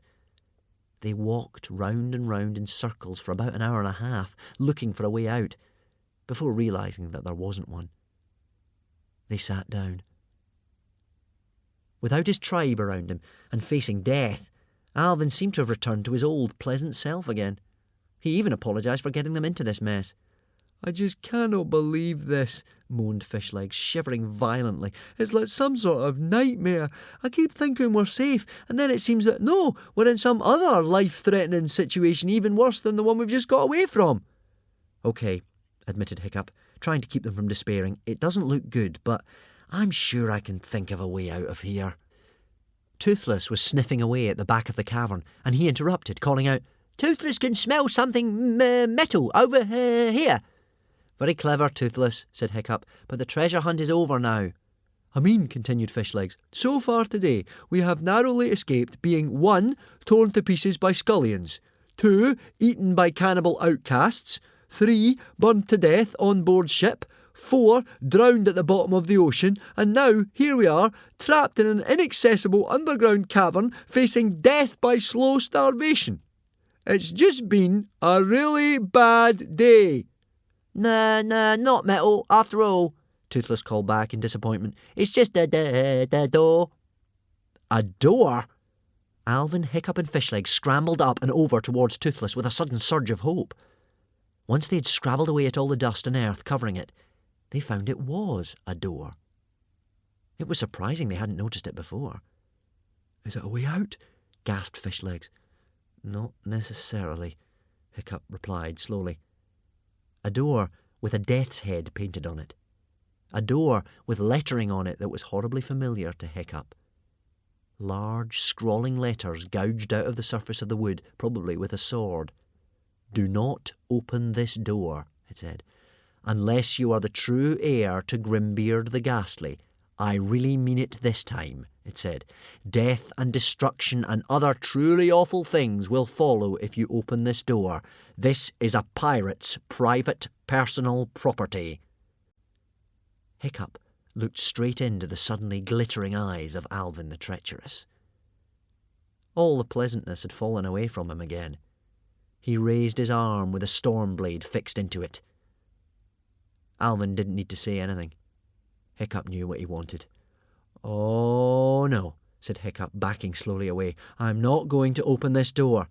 Oh, but you are, smiled Alvin the Treacherous, resting the point of the storm blade right in the centre of Hiccup's chest. But I'm not the heir to Grimbeard the Ghastly, Hiccup protested. Snotlout is the heir. He's the one who found the treasure. Remember the riddle? Ah, but was that the real treasure that Snotlout found? Asked Alvin. Perhaps Grimbeard put it there as a decoy to make people think they'd found the real treasure when all along it was lying here. What better hiding place than a cavern accessible only by water? And if that wasn't the real treasure, that means Snotlout isn't necessarily the true heir to the hairy hooligans. Well, that's a relief in any case, said Fishlegs, trying to lighten the tension. You are the true heir, said Alvin quietly. When I asked on the Lucky 13 who was the heir to the hairy hooligans, who stood up? You did, not Snotlout. This has all been a test set by Grimbeard the Ghastly and Fate herself. Only now does the riddle make sense, for what have we just escaped from but a watery grave? And whose beast has just sniffed out this door? Your beast. See? Said Toothless. Toothless is better, sniffer than Fireworm. You are the true heir to the hairy hooligans, Hiccup, said Alvin. And so only you can open this door and live. I don't want to open this door, said Hiccup. If you give me enough time, I'm sure I can get us out of here without opening it. What about the booby traps? You open Grimbeard's coffin and you lose your right hand. We open Grimbeard's treasure chest and it triggers a smell that wakes up the Skullions. I know that if we open this door, something really unpleasant is going to happen. Sure as fish eggs are fish eggs. And the surprises are getting worse, if anything." "I forgot to mention," said Alvin silkily, "if you don't open the door, you die." He pressed the Stormblade forward a bit so that it pierced the skin just above Hiccup's heart. "Let me get this straight," said Hiccup. "If I do open this door, you won't kill me or my friends." "I promise," said Alvin. "Word of a treacherous." Word of a treacherous, groaned Fishlegs. Says it all, really. He'll kill us as soon as he has the treasure, if there is any treasure behind that door. "But otherwise he's going to kill us now," Hiccup pointed out. "I haven't got a lot of choice."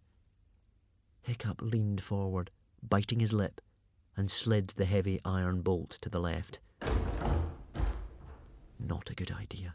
Not a good idea. Not a good idea," repeated Fishlegs and Toothless to themselves, closing their eyes. Hiccup slowly opened the door.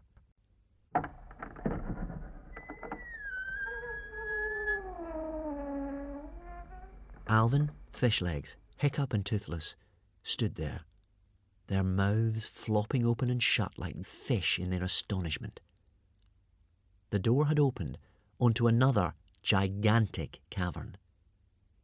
This was filled to the brim with more treasure than you could possibly imagine in your wildest dreams, even were you as greedy as Alvin himself.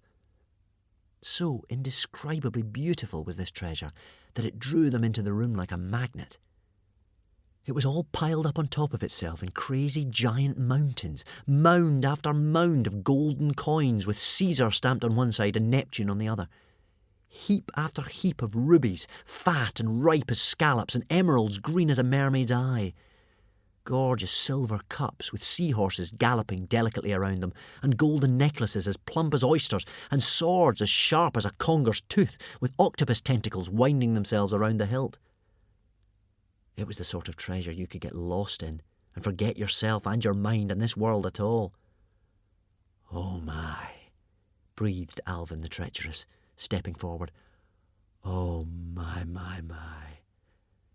And he reached out to grasp a cup, a glorious golden goblet, perfectly round in shape, with dolphins playing around the rim, so beautifully carved that it looked as if they were alive and leaping in a miniature golden sea. Toothless, Hiccup and Fishlegs recollected where they were, and slowly backed towards the open door while Alvin was so preoccupied. But Alvin caught a glimpse of them out of the corner of his eye, and he stretched out and shut the door with the point of the Stormblade.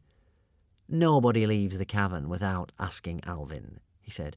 "Now, Alvin," said Hiccup nervously, "remember your promise. If I opened the door, you said you'd let us all live." "Yes," said Alvin, considering the cup again, and then dropping it softly back on the pile. "The thing is, outcasts don't always keep promises to other people. I blame our upbringing.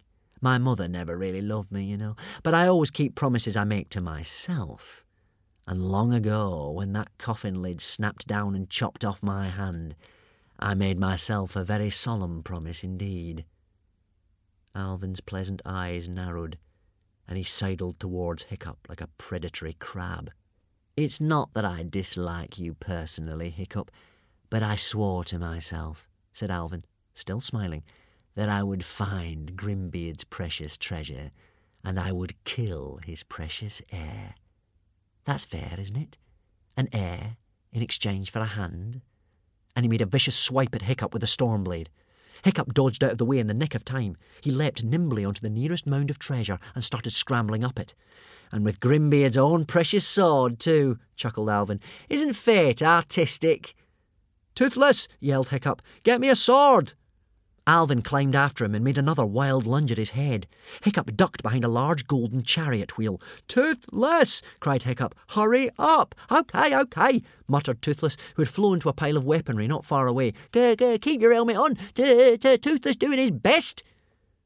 Toothless tried to pick up 3 of the swords, all of them as big and beautiful and flashy as the Stormblade itself, but they were all too heavy. So he turned to something smaller, an undistinguished but serviceable object, a bit rusty at the edges perhaps. He could lift it easily with both talons and flew with it to where Hiccup was climbing. He was a quarter of the way up a hill of treasure, hotly pursued by Alvin, who had little red lights dancing in his narrowed eyes, and was swishing that storm blade like he was a human flail. Toothless dropped the rusty sword into Hiccup's hand, and he caught it just in time to parry a blow by Alvin, so terrible that if it had actually connected with Hiccup's neck, it might have removed his head from his shoulders then and there. Hiccup caught the sword in his left hand, because, if you remember, his right arm was dislocated and in a sling. This isn't going to last long, he thought to himself.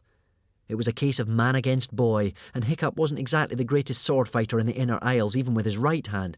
"Keep your point up, Hiccup!" shouted Fishlegs, desperately trying to clamber up after them so he could help. "Eye on the swords at all times! A strong wrist! Remember your footwork!" Alvin the Treacherous gave a great swipe at Hiccup's belly, and Hiccup was surprised to find his left arm jerk up and his own sword block Alvin's in the nick of time. Alvin was equally surprised, and he hauled his great sword over his wicked head, and he brought it down towards Hiccup's neck, and Hiccup's arm flashed up and parried the blow, just before it bit. Astonished, Alvin began raining blows thick and fast, swiping and slashing and lunging, and Hiccup's left arm parried every thrust, as if it had a life of its own. "Well, suffering swordfish!" exclaimed Fishlegs. "Hiccup is left-handed!" I would not have you think that this was a fight that Hiccup would be proud to look back upon now, for Hiccup would grow up to be a master swordsman, a genius of the art, and this fight, by comparison with the extraordinary skill with which he fought later, was clumsy work, mostly defensive strokes. And although I would love to say that Alvin the Treacherous was a brilliant sword fighter, the truth is that he was just so-so at the art, preferring to poison his enemy's cup or bash him from behind with a rock to fighting him face to face. But he was still much older, stronger, and more experienced than Hiccup, and while it might not have been the best fight Hiccup ever fought, it was certainly the one he would look back on with the most astonishment and pride. For it was the first time in his life that Hiccup realised he was left-handed. Imagine if you'd spent the whole first part of your life trying to walk on your hands. The clumsiness of it, always falling over, always stumbling, always the last to everything. Imagine the joy of discovering that, in fact, you could walk on your feet after all. That is what it felt like to Hiccup, fighting with his left hand for the first time. So exhilarating was the feeling that he was even starting to enjoy himself. Hiccup was helped by Toothless, who swooped down and attacked Alvin's head so that Alvin was constantly distracted. "Unfair," smiled Alvin. "I never thought Grimbeard's heir would stoop to 2 against 1. The excitement made Hiccup overconfident, and so he called out, "Leave him to me, Toothless!" "Leave him to you?" Fishlegs shouted up furiously. "What do you mean, leave him to you? Carry on, Toothless, and that is an order. This is real life, Hiccup, not a sword fighting at sea lesson, and you need all the help you can get." In fact, the practice he had from the sword fighting at sea lessons were a big help to Hiccup. The shifting, moving ground of the treasure mound was rather similar to the movement of the deck at sea. Hiccup kept his balance more easily than Alvin, who continually staggered and lost his footing. Nonetheless, it was soon clear that although Hiccup was enjoying himself, he wasn't winning the fight, even with Toothless's help. With a grim smile on his lips, Alvin the Treacherous fought Hiccup back and back, eyes aglow with that red light, back to his old smooth self again. "Come on, Hiccup," he wheedled. "Don't be scared of your old pal, Treacherous. I wouldn't harm a hair. Swipe on your head. Swipe." "Listen, Alvin," urged Hiccup as he parried each blow. "I'm sure we can all get away safely if you forget about the treasure." "Oh, I will," promised Alvin. "Just as soon as I've killed you, I will." "Look, Alvin," reasoned Hiccup, "it's never too late to change. You've still got a chance to live life differently, make friends, start a family." "Stop it," said Alvin. "You're making me laugh. You give me a second chance. That's really funny, that is. You're a heartbeat away from the abyss, a mere child fighting a fully grown man, and you're giving me second chances. It's too kind of you." He made a particularly violent lunge that Hiccup just managed to dodge, and very nearly lost his balance doing so. "It's too late for me," laughed Alvin. "I'm rotten to the core, and I like being rotten. The treasure has got me, and I like being got." He raised his sword way above his head as Hiccup clutched desperately at the shifting coins to steady himself. "But I appreciate your concern," said Alvin. bringing the sword down with such savage force that it would have cut Hiccup in half if he had not spotted it coming and made one last leap out of the way. So that the blow, instead of separating Hiccup into two pieces, caught Alvin completely off balance, and he stepped back onto the treasure mound behind, one on which they had not fought before, and the treasure unexpectedly reared up beneath him, as if it were alive.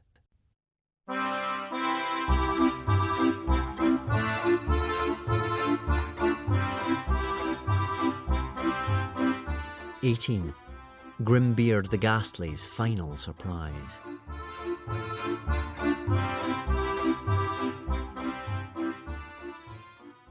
The entire mound reared up and shook itself, cups and jewels and swords and coins cascading down the sides like molten lava. And something that looked like a big white rope reached out of the treasure and wound its way around Alvin's waist. It wasn't a rope. It was a singularly unattractive white tentacle that looked as if it were made out of a quivering piece of fat. The tentacle was dotted with small indentations, out of which there oozed a disgusting whitey grey sticky sludge that smelt indescribably awful. Alvin shrieked in horror as the treasure dropped away to reveal the creature that had been sleeping underneath it. A creature they had awoken with their sword fight. It was Grimbeard the Ghastly's last surprise. His final booby trap. He had left it there to guard the treasure, a monster that Hiccup had heard of in legends but never seen before, and one that he sincerely hoped he would never, ever have to see again. It was the same animal that surprised the little lost deadly Nadder the day before, if you remember, and it was called a monstrous strangulator. A strangulator was a gigantic monster, genetically related to dragons, octopuses, and snakes. It had tiny withered dragon wings and tiny crippled dragon legs that were basically useless as it heaved its great body through underground tunnels like a serpent, leaving a trail of gooey slime. It had never seen daylight and was the colour of nothing. Its tentacles had obviously found a way up through to the upper caves of the Wild Dragon Cliffs, for it was transparent, and you could actually see the forms of unfortunate dragons it had eaten moving through its digestive system. Some, further down the strangulator's great length, were lying quite still. Others that he had eaten more recently were jerking about, and one was trying to fly, trapped in the monster's great throat. The naturalist in Hiccup automatically identified the species: Monstrous Nightmare, Deadly Nadder, Common or Garden times 3, making their slow progress through the serpent's alimentary canal. So small was the creature's brain in proportion to its size that it had difficulty in keeping sensory track of all its squirming tentacles, and they wandered about as if they had independent lives of their own. The creature had to concentrate hard to make the tentacle that was holding Alvin move very slowly up to its head so it could have a look at him, unsure of what to make of this weird new animal. "Is food?" hissed the serpent musingly to itself. Hiccup practically cried with relief, for the creature was speaking a dialect of Dragonese, a very ancient form of it, but Dragonese nonetheless. And Hiccup was of the opinion that if you could talk to your killer, you were in with a chance. Alvin struggled wildly and slashed at the great squeezing tentacle with the storm blade. "Tickle me with your prickle, would you?" said the creature. "Then I'll tickle you with mine." And languidly it dangled the tip of its tail in front of Alvin's face. Hiccup had seen such a tail on much smaller animals. It was filled to the tip with a grass-green venom, pure as glass. There was a plunger a little way down, and the tip just had to penetrate its victim, the plunger go down, and it was good night, sweet world, hello Valhalla. Oh, excellent, thought Hiccup to himself. A poisonous, monstrous strangulator. My favourite kind. Alvin fainted as soon as he set eyes on that deadly tail. He was frightened of needles. So the strangulator didn't even bother to inject him. It just swallowed him whole, alive, just as he was, stormblade and all. In fascinated horror, Hiccup watched the now awake and struggling form of Alvin travelling down the strangulator's transparent throat. So, thought Hiccup, the eater of human flesh is eating himself. Isn't fate artistic? Sometimes it is harder to force yourself to stand still than it is to run away, But Hiccup knew that he wouldn't have a chance if he tried to escape. This animal was just too big. So Hiccup froze, in the hope that the creature's eyesight was poor, like other beasts that lived solely underground. Hiccup was probably right, but one of those constantly moving tentacles accidentally bumped into him, and as soon as it made contact with his warm body, it automatically wrapped itself around Hiccup and lifted him into the air. "A plan!" Fishlegs shouted out wildly from below. "You need a fiendishly clever plan!" "Thank you, Fishlegs," said Hiccup, his mind flicking about like a shrimp in a net and trying to ignore the terrible squeezing around his chest. "I'm aware of that. Toothless, come up here!" The tentacles were turning Hiccup over and over. Toothless flapped up and hovered as close as he could. Hiccup shouted something into the little dragon's ear. "That's a terrible plan," moaned Toothless, shaking his head. "Just do as you're told for once in your life," yelled Hiccup. While the creature remained unconscious of having caught anything, he still stood a chance of escape. With his sword, he jabbed away at the sticky tentacle that was encircling his trunk, and it seemed to be loosening. Way down at the bottom of the treasure mound, Fishlegs was frantically trying to be helpful. In front of him, there lay a heavily bejewelled monstrosity of a sword. Despite the fact that it was nearly as big as himself, Fishlegs managed to pick it up from the floor. Purple in the face with extraordinary effort, he lifted it high above his head, ready to launch it at the creature's stomach. Unfortunately, the backward momentum of the sword was so great that Fishlegs toppled very slowly backwards with it. There was a bronze shield on the floor behind him, and he landed on it with such force that he knocked himself out. The noise of Fishlegs' head connecting with the shield caught the creature's attention, and light finally dawned in its dull eyes, which swam into focus on Hiccup. Its tentacles gripped strongly, and escape became impossible. "More food?" it mused to itself. "Not food!" Hiccup shouted out. "I'm poisonous! Very, very poisonous!" "Poisonous?" hissed the creature. "It speaks and is poisonous, is it? I'm poisonous. See?" And it waved the deadly plunger of its tail menacingly in front of Hiccup.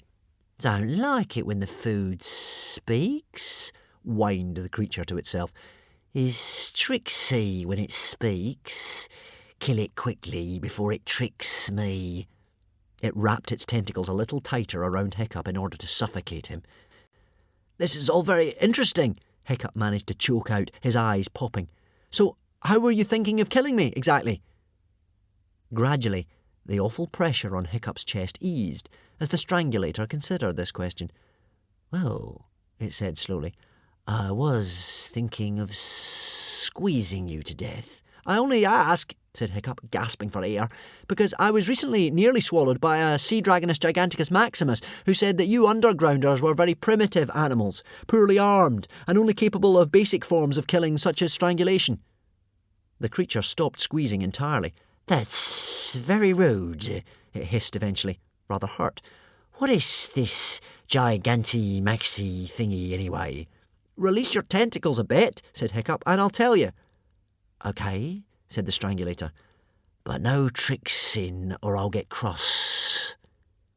Slowly the creature unwound its tentacles, leaving them only loosely wrapped about the boy. Hiccup took in great relieved gulps of air. "A sea dragonus giganticus maximus," Hiccup continued, "is a gigantic, scary killing machine, as big as a mountain." "I'm big," the creature pointed out.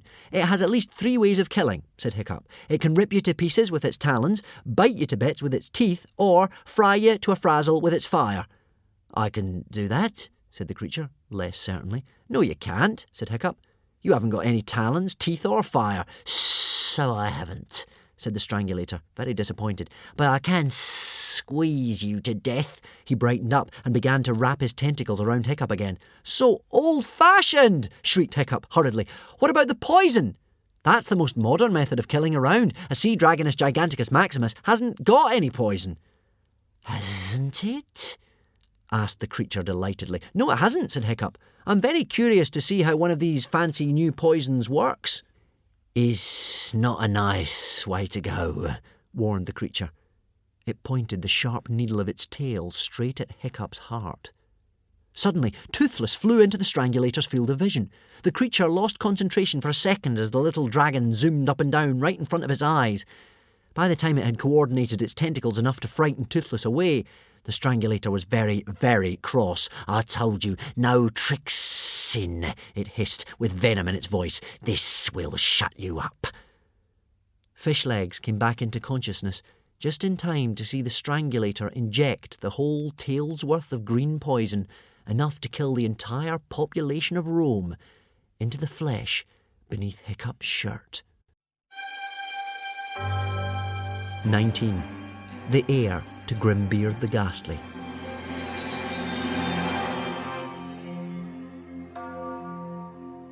"So," chatted Hiccup, "while we're waiting for this poison to take effect, why don't you tell me how it works?"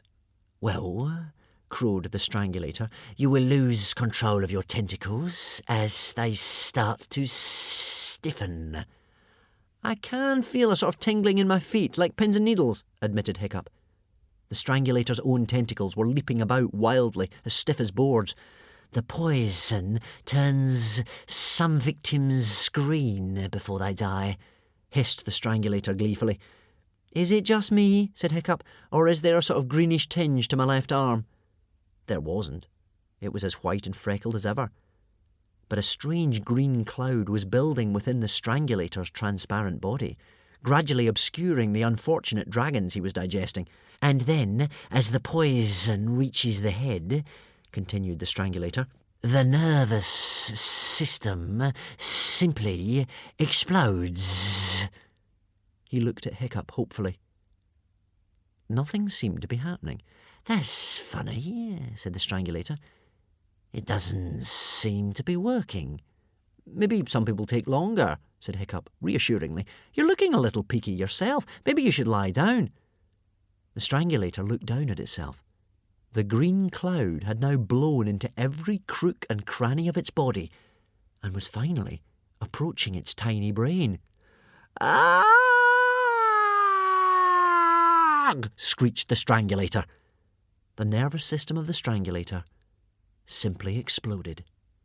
All of its electric circuits lit up like light bulbs. It thrashed around like a mad thing, knocking out great chunks of rock from the sides of the cave and sending treasure flying through the air in all directions. Fishlegs hid himself under an overhanging rock in order not to be hit by the whirling coils. Toothless crawled into a crevice in the ceiling. For about a minute and a half, the Strangulator threw itself wildly off the walls of the cavern, screeching a strange, primeval, agonised shriek. Then all of its tentacles stood straight out and stiff, and it fell to the ground. The Strangulator jerked a few more times in agony. Its tail with the dangerous tip lashed ferociously for a moment or two, and then all was silence in the great cavern. Huge clouds of dust gradually dispersed. Fishlegs crawled out of his hiding place. He scrambled over slimy rockfalls, slimy treasure, and even slimier coils of Strangulator, looking for Hiccup. Hiccup was dazed, but alive. He'd had a tidal wave of a ride, thrown this way and that until his teeth rattled, but the great coils of the tentacle wrapped around his body had cushioned him from any hurt. He beamed at Fishlegs and Toothless. "That was one stupid monster," he said. "How did you do it? How did you do it?" asked Fishlegs again and again in amazement as he and Toothless unwound the tentacle from Hiccup's body. For answer, Hiccup lifted up his shirt, and there, wrapped around his chest, was the very tip of the tentacle. And in the gelatinous transparent flesh of it was a giant needle puncture mark, with the green poison clearly visible coursing underneath the skin. What Hiccup had done was to pull his shirt over the end of the tentacle while Toothless was distracting the creature. The Strangulator had so lost sensory contact with the ends of its tentacles that it did not realise that it was in fact injecting itself under the white material of Hiccup's shirt. "That particular plan," said Fishlegs at last, "required a fiendish amount of luck." "It was lucky," admitted Hiccup happily, "but we're alive, aren't we?" Fishlegs grinned back at him, and Toothless did 3 back somersaults in the air and a congratulatory cock-a-doodle-doo. And that sword fighting. Where did that come from? You've always been grim at sword fighting. Swapped hands, mumbled Hiccup, beaming but a bit embarrassed. A left-handed genius who single-handedly defeated Alvin the Treacherous and a monstrous strangulator, gloated Fishlegs. This is going to look so good when we tell everybody back home. I just can't wait to see the look on Snotlout's face when he sets eyes on this treasure. It makes that poxy little box he dug up on the Isle of Skullions look pretty measly. Yes, said Hiccup slowly, but we are still trapped in an inaccessible underground cavern, aren't we? We have to get out of here first. Fishleg's face fell. So we do, he admitted. But the creature must have some way from this cavern up to the caves in the Wild Dragon Cliff. I mean, look at those dragons in his digestive system. He must have been feeding off the dragon nursery for years. All we have to do is go through these Caliban caves and... No, said Toothless firmly. Toothless knows. Toothless grow up here. Other creatures in there much bigger and better than that one. OK then, said Hiccup. We go back the way we came. Let's hope that door still opens. The door did still open. As they were opening it, Hiccup noticed a piece of paper nailed on their side of it. It was a letter. It was written in the same scrawly handwriting as Grimbeard's riddle, and it was addressed to the true heir of Grimbeard the Ghastly. Hiccup took the letter off the nail and read it. Dear heir, said the letter, I have had a glorious Viking life. But now I am an old man, I find I am not so happy with my 50 years of rollicking and robbery, fighting and fresh air. I wonder if I might have run things differently. This treasure, for instance. The sagas will tell you that the stealing of it was my most magnificent moment. But since then, it has been tearing my once happy band of burglars apart with greed and lust for power. We are just not ready to look after this treasure. So I have decided to get rid of it.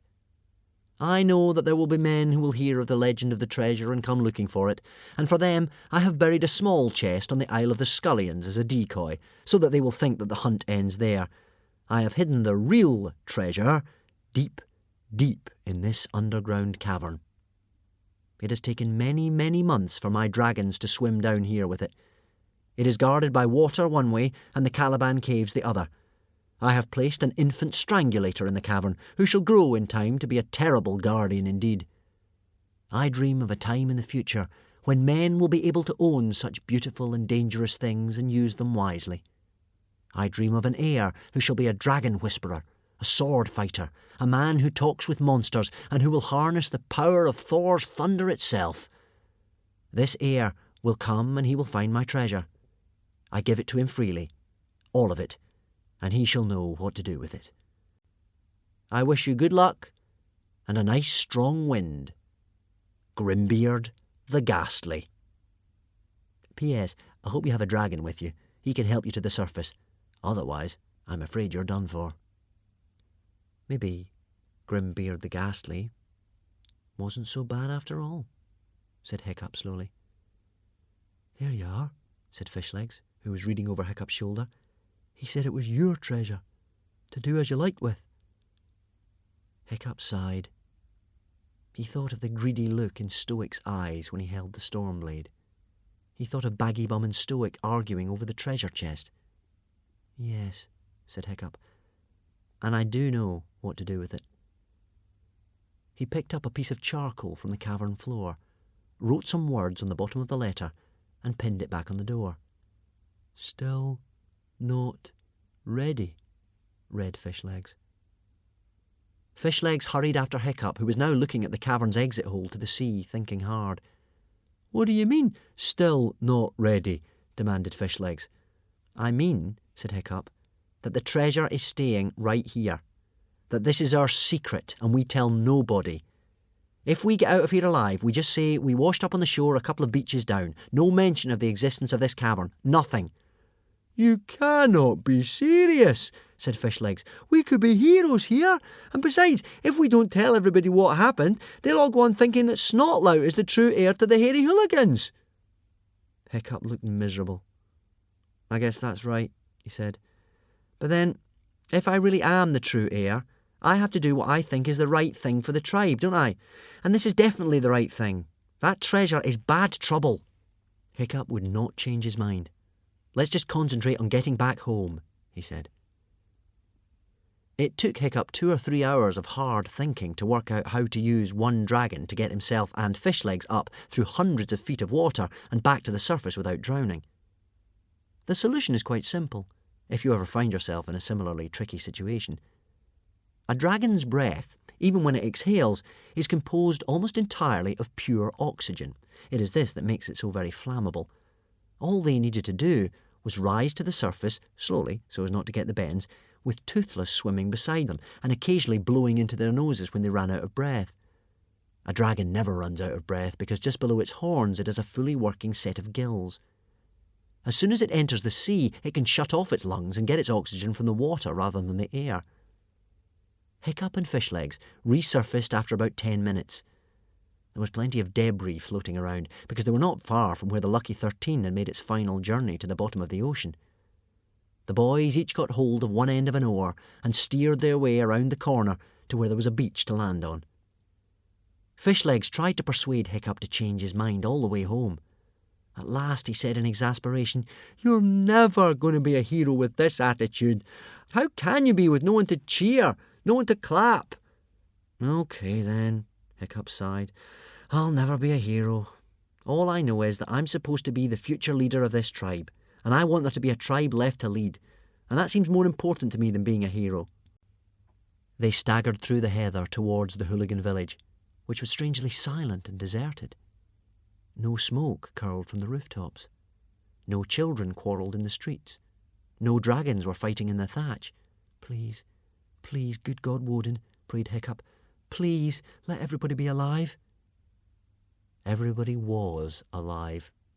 Miraculously, no one had drowned during the sinking of the Lucky 13. The hooligans sailed the heavily overloaded Hammerhead back to Berk, with the outcasts tied up as their prisoners. With typical generosity, they set the outcasts free.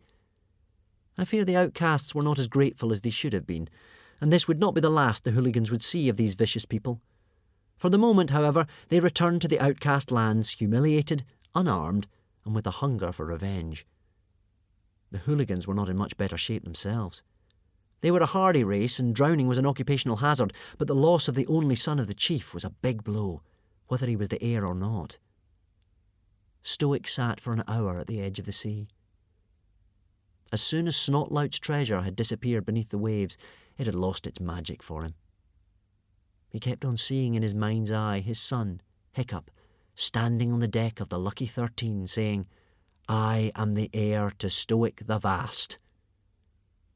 He tore out his golden earrings and threw them into the ocean, and then he went home and sat in front of his shrine to Woden. So this was why, when Fishlegs, Hiccup and Toothless came stumbling and limping into the hooligan village, everyone had locked themselves indoors. The shutters were shut up, doors were closed, fires were unlit. It was only a chance that the wooden window had blown open in Gobber the Belch's home. He went to close it and happened to spot the bedraggled friends lurching along. And then he let out a great bellow of, "They're alive!" The shout went from house to house like watchfires lighting from hill to hill, and the hairy hooligans rushed out of their front doors like a crowd of jubilant sea elephants, and they swooped on the 3 companions and lifted them onto their muscly shoulders with great happy shouts of, "They're alive! They're alive! They're alive! They're alive!" Snotlout was already furious to find that people had been more concerned about mourning Hiccup and Fishlegs than congratulating him on being the hero of the hour on the Isle of the Skullions. Imagine how cross he was to run out of his house in curiosity at the commotion, to find himself barged out of the way by Gobber the Belch and Nobber No-Brains and practically trampled into the ground by a clapping mob carrying Hiccup shoulder high through the village. Hiccup, who was quite clearly, yet again, not dead, not drowned, not safely out of the way. The happy hooligans reached the door of their chieftain's house and banged on it, crying, "Open! Open up! They're alive! They're alive!" Stoic the Vast lifted his great hairy head as if he was dreaming, staggered to the door, and there on the doorstep was his son, Hiccup. Stoic the vast, terror of the seas, most high ruler of the hairy hooligans, oh hear his name and tremble, ugh, ugh, picked up his son and hugged him, while the crowd cheered and cheered. And that was how Toothless found and lost a marvellous treasure, all in the space of an afternoon. And how Hiccup finally got himself a sword and learnt how to use it. And how Fishlegs discovered that you don't always have to be a hero to get a hero's welcome.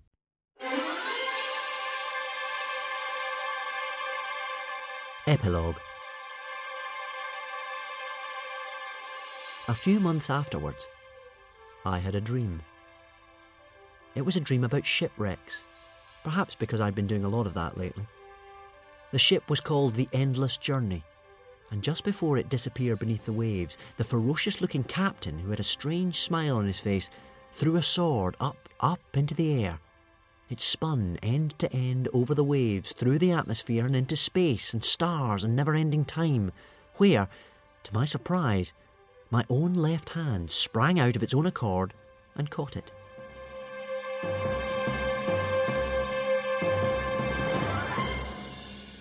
As soon as I awoke, I got up and brought out that uninspiring sword that Toothless had picked for me in the Cavern of the Treasure, the one with which I had fought Alvin the Treacherous.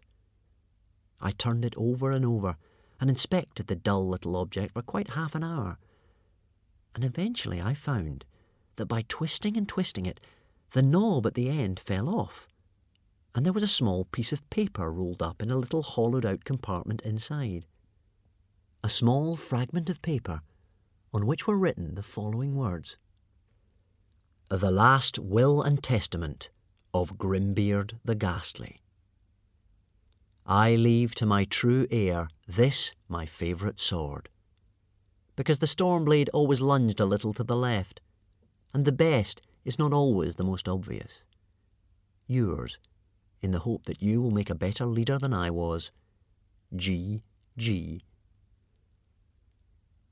Now I am an old man, the same age as Grimbeard the Ghastly when he got his dragons to swim down to the cavern with the treasure. Toothless and Fishlegs and I have kept the secret of what really happened on that terrible day all those years ago. But because I am writing my memoirs, I find I have to write it down, as it is such an important part of my journey to becoming a hero, even though I know I will never be able to show it to anyone of my own time. As soon as I've finished writing these papers, I shall lock them in a box. I shall throw that box into the sea, and I shall throw it hoping, like Grimbeard the Ghastly, that someday it may be found by someone who will be a better leader than I have been. Someone living way, way in the future, in times more civilized than those in which I have lived, where men can own beautiful and dangerous things and use them wisely.